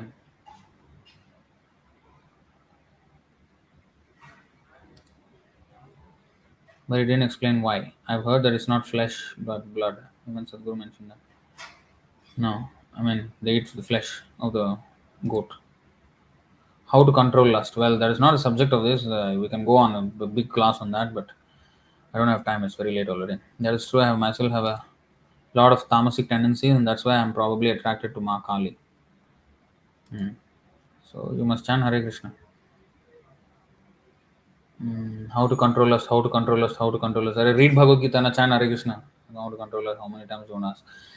We don't have any time. Simplest answer is chant Hare Krishna and read Bhagavad Gita of Prabhupada's books. Your lust will be eventually controlled. Okay?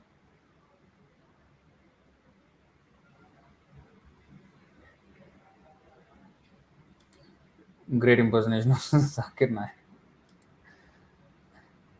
Morbidity is also a factor, recognizing the horrible nature of reality. Well,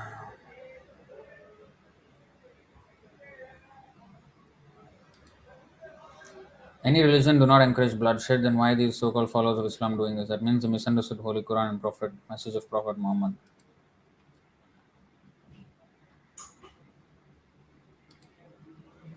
This is Dwapar Yuga or Kali Yuga? I saw in one great yogi said this is Dwapar Yuga. That means he's not a yogi. This is Kali Yuga. Oh, Prabhu, that explanation of Hindutva was superb. Cheap replacement for not knowing Sanatan Dharma. Yeah, it is actually.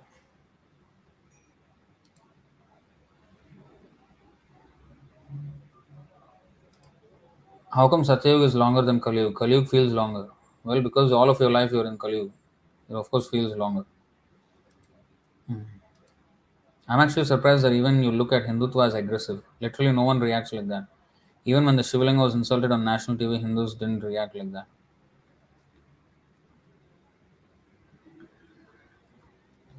Um,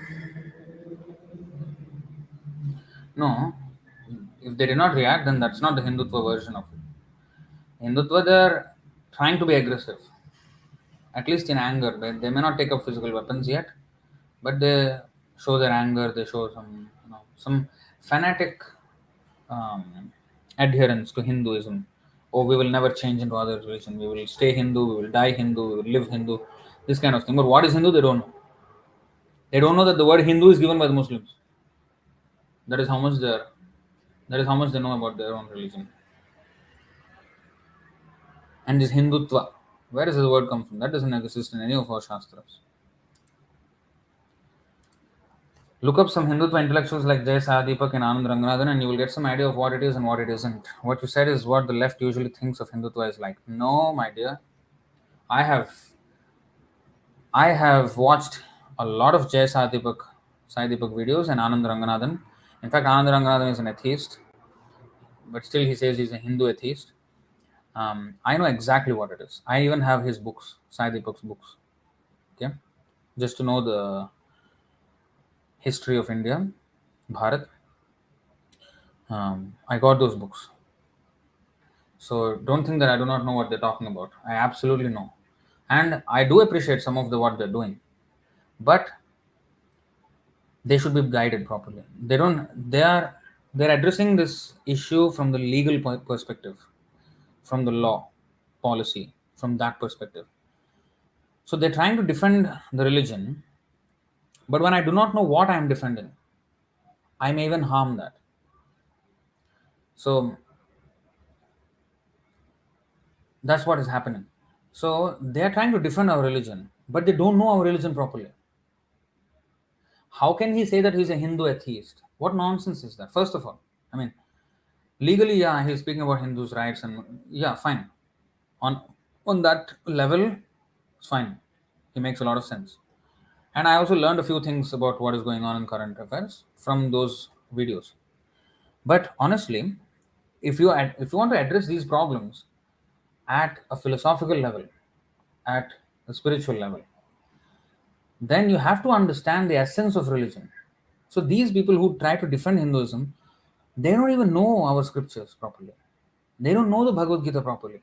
They've never read even.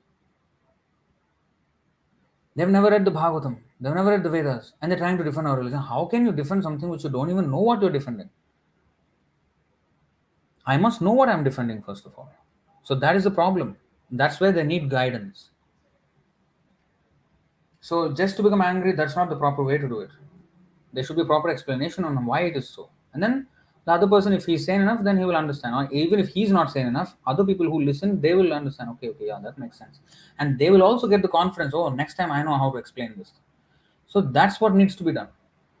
But if I don't know philosophically, then I just, you know, what is that, flip and then become angry. That's not going to solve anything.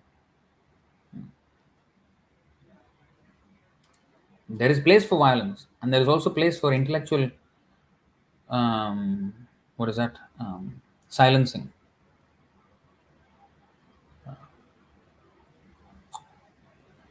Violence is only the last resort. It's not an accurate representation. Well, you may think so, that's your opinion. You are always free to have your opinion. But yeah. So how do you justify having sex with a 9-year-old? Now, puberty in women comes at about that age, sometimes 9, sometimes 11, around that age. So, marriage, you mean Krishna made a woman to have reproductory capacity at the time of puberty? Why did he do that then? If 18 is the age at which, of course, now today's law is that 18 at 18 one can get married. But in Singapore, even the Muslim rules for marriage is different. They can marry at puberty, after puberty. So, originally, if you see from God's design, Krishna's design of the body has reproductory capacity after puberty. What is this number 18? Age 18. What is that arbitrary number? From where did it come from? Does it have any biological significance? It does not. Or mental significance? Or you mean to say at that point people become mature at 18? No. I don't think 18-year-olds are very mature. So why at 18 one is allowed to get married and not before that? And because of that, there is a lot of illicit sex that is going on. Not marriage. They're having sex, but illegally, illicit affairs. So much. Before 18, they've already had sex so many times. So, what is the logic behind this 18-year-old marriageable age? Where is the logic? I can find a logic. You know what is the logic? The capitalist profit-making agenda. Let me explain. At 16, around 15, 16, around 17, in some countries, one will have passed out of high school. See? And if you have at least that much of qualification, then you can at least do some job here and there. So, take for example the traditional society where only the men work and the women do housewives. Women are housewives. So that's the proper way of civilization, actually. Now, the capitalist is always thinking of profits. He is thinking, hey, half of the workforce is at home sitting there.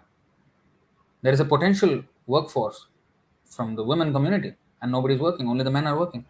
So if I can have more slaves working for me, I can make more profit. And the women are just sitting at home producing children and maintaining their house, and only the men are working. How can we get the women also to work? Now, if we ask them to become slaves, they would not like it. So tell them that it is good for them. Hey, you're also as good as men. You can also do it. You can rise in your career. Study. become something in your life. Show that you are also of substance. You can also do it. You're as good as men. Well, inspire them to follow this. So at 18, at least high school. Okay, some people can go on degree and everything, but some at least have a high school. At least they know some basics. At least they can do some odd jobs here and there.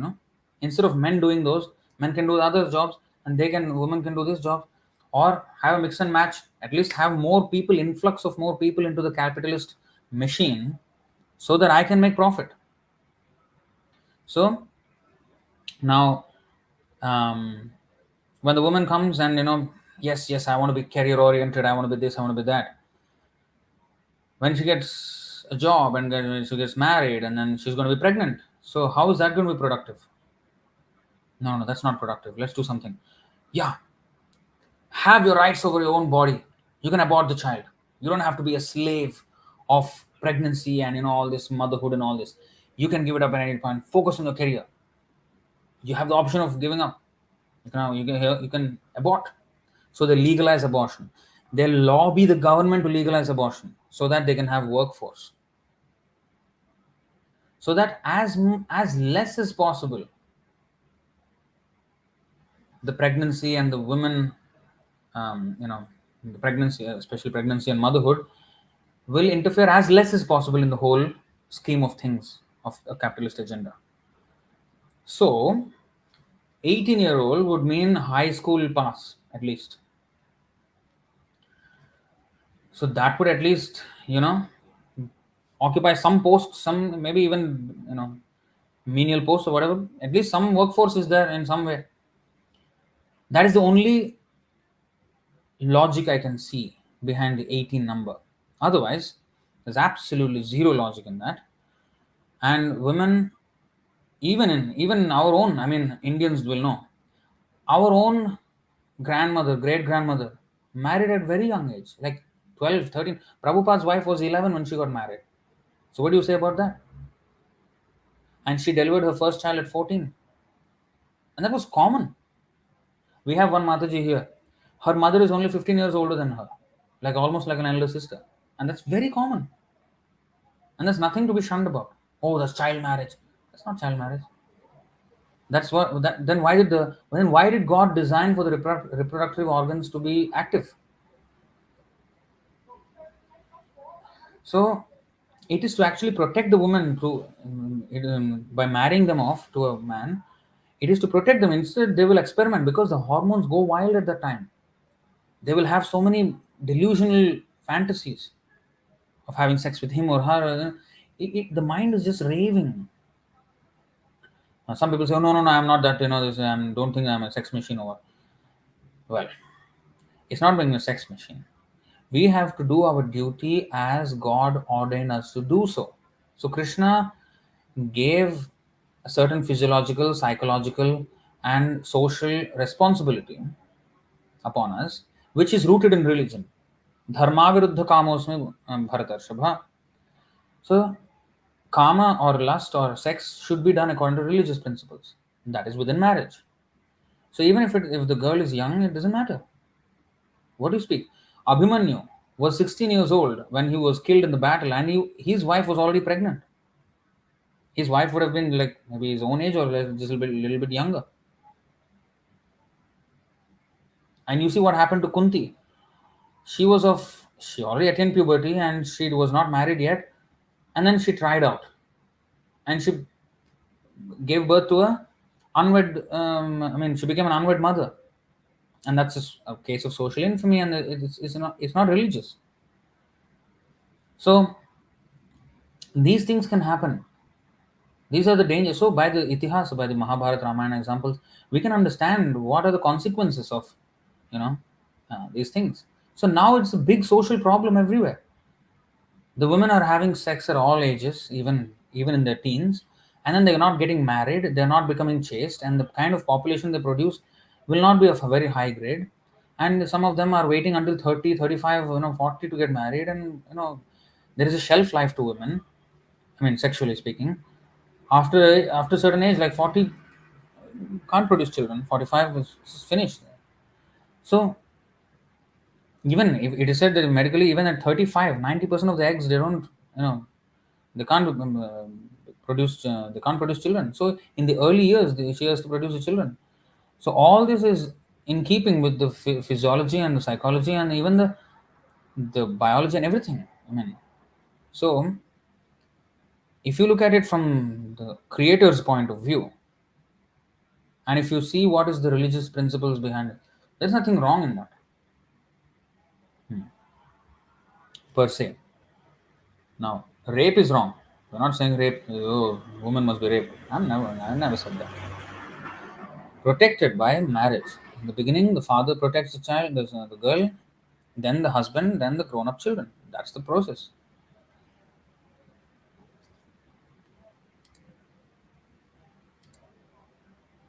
I have a question in Yugas and Darwin's evolution. Well, it's actually a sidestepping on some other topic, actually, honestly.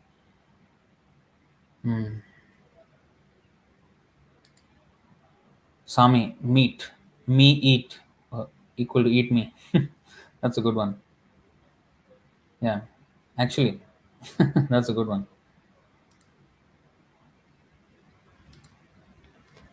Even in English, it's eat me. Prabhu, will the bona fide following Muslims and Christians also go to the spiritual kingdom? Also, Prabhu, these other religions come in every Kali Yuga. Yes, they come in every Kali Yuga. And Prabhupada already gave the answers. The bona fide Muslims, Christians, are you not bona fide Christians, Muslims, and you know, I mean, or sincere Muslims, Christians? That's why you are here. He said like that. So yeah, I mean, if they are sincere, yes, they will definitely go eventually. Thanks for the explanation, but I was watching a video of Rajarshi Nandi where he says that it is required in certain pujas, even if you are a vegetarian. Now, we have to hear of religious principles from a pure devotee, not from any person, even though you may be rishi or whatever.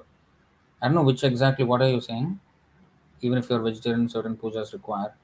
When there were Ashwalambham, Gavalambham, Ashwamedham, horse sacrifice, cow sacrifice, but that was a totally different thing than just killing the cow. It is to actually rejuvenate the cow into a new body and rejuvenate the horse with a new body. It's a totally different thing. It cannot be done in Kali Yuga, and therefore it is banned in Kali Yuga because there's no Brahmana of that caliber to even do such yajnas. So, yes, there were vegetarians and do this kind of yajnas, but it's totally different than Balidan and to eat the meat. That's totally different. Thank you very much for making this class, Prabhu. We most likely would have never come in contact with this nice article if it weren't for you.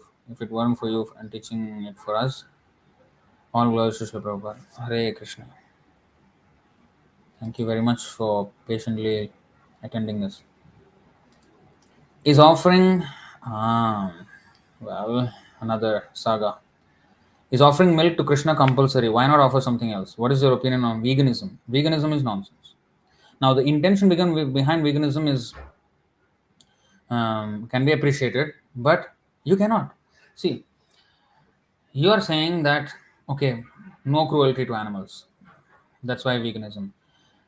Milk means the dairy industry and then the forceful taking of the milk and eventually slaughterhouses and all that. Yes, understand. So now my point is this. So vegetables sometimes they're uprooted like potato, carrot, and they're uprooted, and sometimes they're cut like the paddy and all of them. Of course, they also die after that, but they are also cut. And even while you are doing agriculture, you have to use pesticides, either natural or chemical ones. Naturals are better, but germs are killed, insects are killed, rodents are killed like rats and everything, and snakes are killed sometimes. Sometimes bees are killed, locusts are killed. I mean, like, so there is killing involved even in agriculture. You can't say, and I've heard that avocados and almonds in growing them, there are so many billions of bees that die. It doesn't have to be like that every time, but on a commercial basis, if you want to do and if you want to artificially pollinate, and by the way they do it in I think America or South America or whatever, billions of bees die in the making. I mean, in the growing of avocados and almonds. So how can you actually not commit violence? Jivo jivasya jivanam. One living entity will kill another living entity to eat, whether it's plant or animal. Now, The next question is, then why vegetarian and not meat? Why do we eat vegetarian food? No, we are not vegetarians. This vegetarianism, veganism, these are all man-made ideas. God-made idea is not like this. Krishna said sattvic, rajasic, tamasic, and shuddha sattvic, which is prasadam. Our categorization should be in that. Like for example, onion and garlic. Maybe a vegan would take that, but devotees don't. Hey, why? What is wrong? That's also vegetables. But no, they're as good as meat. Rajasic and tamasic. So we can't take it. Tobacco is vegetarian. Yeah, it's leaf. Yeah, it's leaf. No, it's tamasic. So because it's intoxicant. Tea, coffee, vegetarian, veganism. Yeah, but no, because intoxicants. So we classify food or anything according to sattvic, rajasic, tamasic because we want to be sattvic. And one of the food that is in sattvic is milk. In Bhagavad Gita also it is said foods that are fatty. Fatty means ghee, and milk also has fats, and of course some vegetable. But milk, ghee is very essential. Ghee is in the sattvic, absolutely sattvic. So milk products are all sattvic. So Krishna also personally ate makhan chor is called makhan chor. Arre, you don't want to offer him makhan, butter, and milk and all that. What are you talking? So now, why can't other things be offered? What else you want to offer? Yeah, we're offering everything. Why not milk? And the main thing is this now. The real point is that whatever, then we are not vegetarians. We are yajñasishtāsina santo muchyante sarvakilbishaihi bhunjate te tvagam papa ye pachanti atma karanat. Chapter 3, text 13 of Bhagavad Gita. Anything that is offered first to Krishna and eaten as prasadam, that is completely free of sin. But those who cook for their own sense gratification, even if they're eating vegetables, they're eating only sin. Not only the meat eaters are sinners, even the vegetarians are sinners. If they're eating for themselves, only those who eat Krishna prasadam are not sinners. Now, because killing like a potato or carrot or anything like that, killing is killing, right? A life is a life, whether it's a plant or an animal. But then Krishna authorizes certain food and he does not authorize certain food. He says patram pushpam phalam toyam yome bhaktya prayachati. Of course, in this he said leaf, flower, fruit, and water. In other verses in the Srimad Bhagavatam, you will find even roots. Roots means you have to actually uproot it.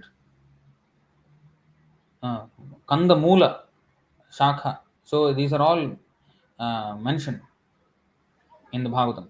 So these foods are acceptable for renounced order of life. It is also mentioned there. So we can eat these roots. So that means you have to uproot the tree. So then how? And then you have to offer to Krishna silk garments. Silk means the silkworm dies. What about that? So we have to do what is authorized. What is authorized. And in doing so, like the fruit or the root which is uprooted, that plant will become benefited by its root being offered to Krishna. And the cow which is sent to the slaughterhouse and which is suffering in the this dairy industry, they will get benefited if their milk is offered to Krishna. So their milk, so they will become purified. Actually, they are in that slaughterhouse because they have been slaughterers of cows in their previous lives. Mamsaha. And they are now becoming cows and now they are being slaughtered. So, but if their milk is somehow or other given to Krishna, then they will be benefited, even though they may be slaughtered in this life. But they will not have to go through this many times. They will have a huge jump in evolution, and they, go and attain human form of life, and they have the opportunity to become devotees. Well, definitely. Even we today have become devotees. Maybe someday we were a cow, and some our milk may be offered to Krishna or something, or maybe we were a tree standing somewhere, and our fruit was offered by, or a flower was offered by the devotee to Krishna, and therefore we have become some devotee in today this life. So we don't know how we have been purified. Only by the mercy of touch of a pure devotee we can be purified. So this veganism is a good intention executed wrongly. And when you actually look at it, veganism doesn't make any sense. Now you are eating still, not prasadam, vegan food, and you are still eating sin and you're killing the plants. So where is your compassion? and you're not actually helping. Now you can let go the cow and not drink the milk. The cow is not going to be benefited. The cow will die anyway by these butchers, sorry, butchers. Now, if I offer the milk, I'm actually helping the cow because the milk is offered to Krishna, and I also get benefited in the process by drinking or eating Krishna prasadam, milk or milk products. So, we should do what is authorized by Krishna, and then everything will be adjusted. We will not have any sin. But if we do it our own way, then that is wrong. Of course, of course. Ideally, we should grow our own cows, herd our own cows and have the milk from them. That is best. But if in the absence, Prabhupada said milk is too important not to be taken. And Krishna must be offered. Even if it is coming from not a pure source, it still has to be offered and taken as prasadam. Even vegetables are not grown properly, right? With pesticides and everything, that's not the proper way to do it. But still, if that is all what is available, then we will offer that first until we get a time where we can do our own way, proper way. So that is the answer on veganism. Prabhuji, but Muhammad was 52 at the time when Aisha was just 9 years old. Yeah, even in our Vedic culture, I will show you such examples. Chavana Muni, he was so old. So old. Yayati was so old. So these kind of examples are there everywhere. And I cannot comment fully, but marriage is also a protection for the woman. Otherwise, she can be, we do not know the circumstances under which, what is the exact reason why he married her. Of course, he may say that, okay, I had attraction or what. But it's another way, it is a protection for the woman instead of being, as we have understood from this discourse, that he was dealing with savages and don't know what they would have done. So I don't want to delve too much, but if he did it, he did it. What is big? I'll give you another example in our Mahabharata. Bhishma Dev was already a grown-up boy. I mean, a man. He was of marriageable age. He could have married.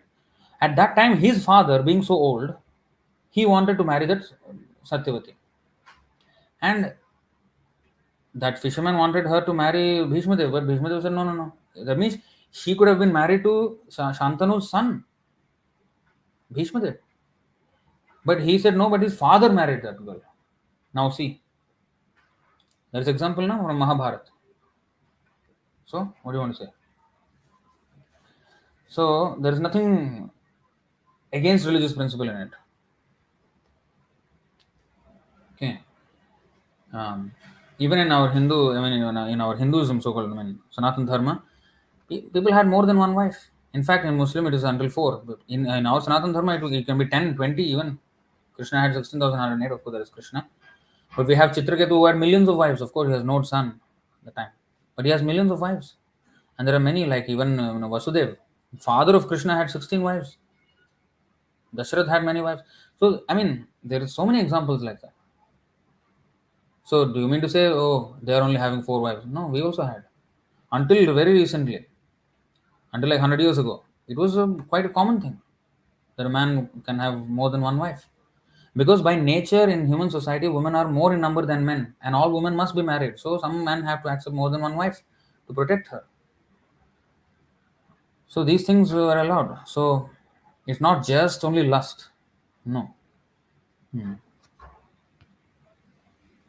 If religion is taken out, then yeah, lust is the only thing that remains. But if religion is there intact, then it makes a sense. It makes sense. Prabhuji, in our culture, there is child marriage, but they marry another child. The age difference was Muhammad 54 and Aisha 9. It's not the same. I'm telling you, Shantanu and Satyavati, huge difference. Huge, massive. Okay?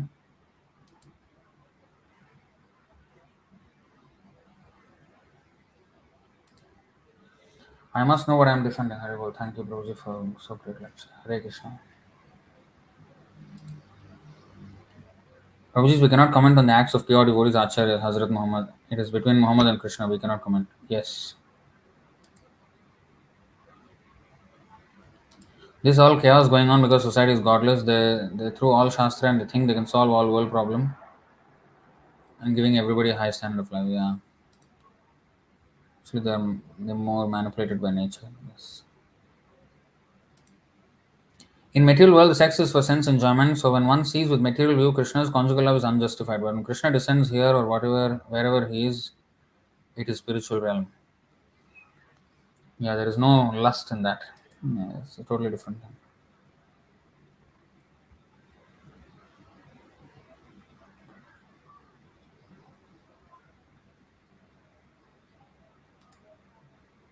Spiritual realm, conjugal relationship with gopis are to satisfy Krishna and not themselves. In spiritual realm as it is spiritual body, what they have there, so it is not 9-year-old material body.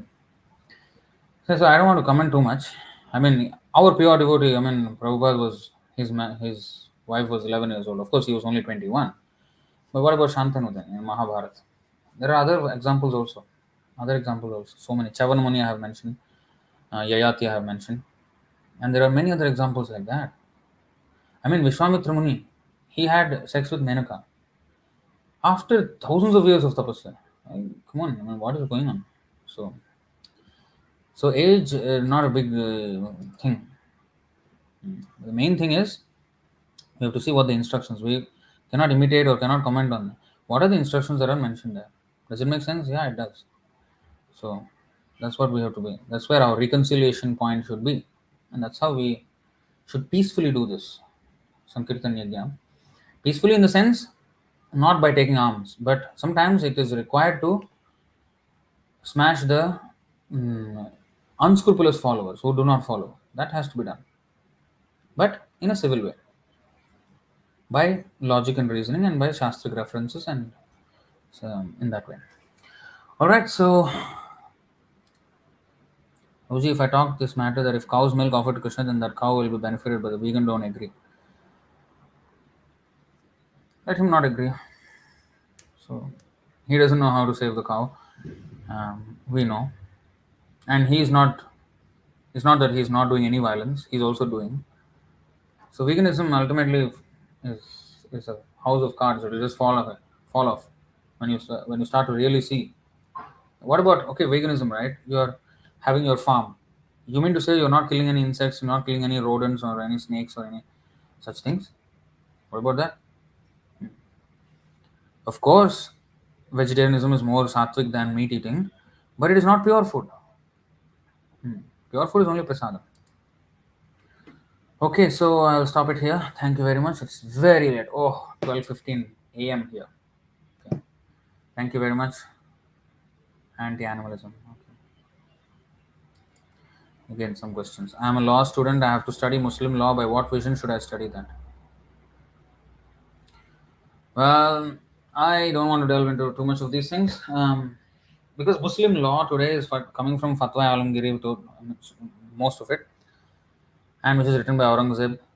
I would rather go to the source, which is the Quran, and the way Bhaktisiddhānta Sarasvatī Ṭhākura, presented it. I wouldn't study something, a version of it which was by a person who demolished temples and who killed millions and thousands of people, man-made. What is given by authorized agents of God or God Himself, we can consider. So anyway, I wouldn't go too much. I will see the reconciliation points like how Bhaktisiddhānta Sarasvatī Ṭhākura mentioned, and I will just go.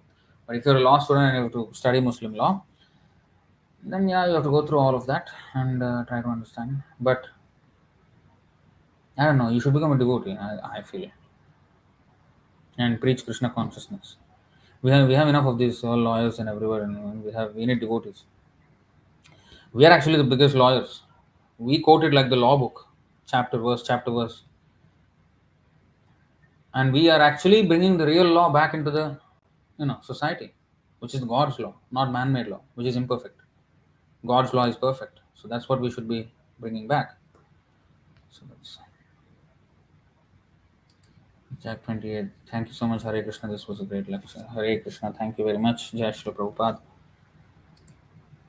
अनंत कोटि वैष्णव वृंद की जय, श्री प्रभुपाद की जय, श्री भक्ति सिद्धांत सरस्वती ठाकुर की जय, निताय गौर प्रेमानंद, हरि हरि बोल, हरे कृष्णा.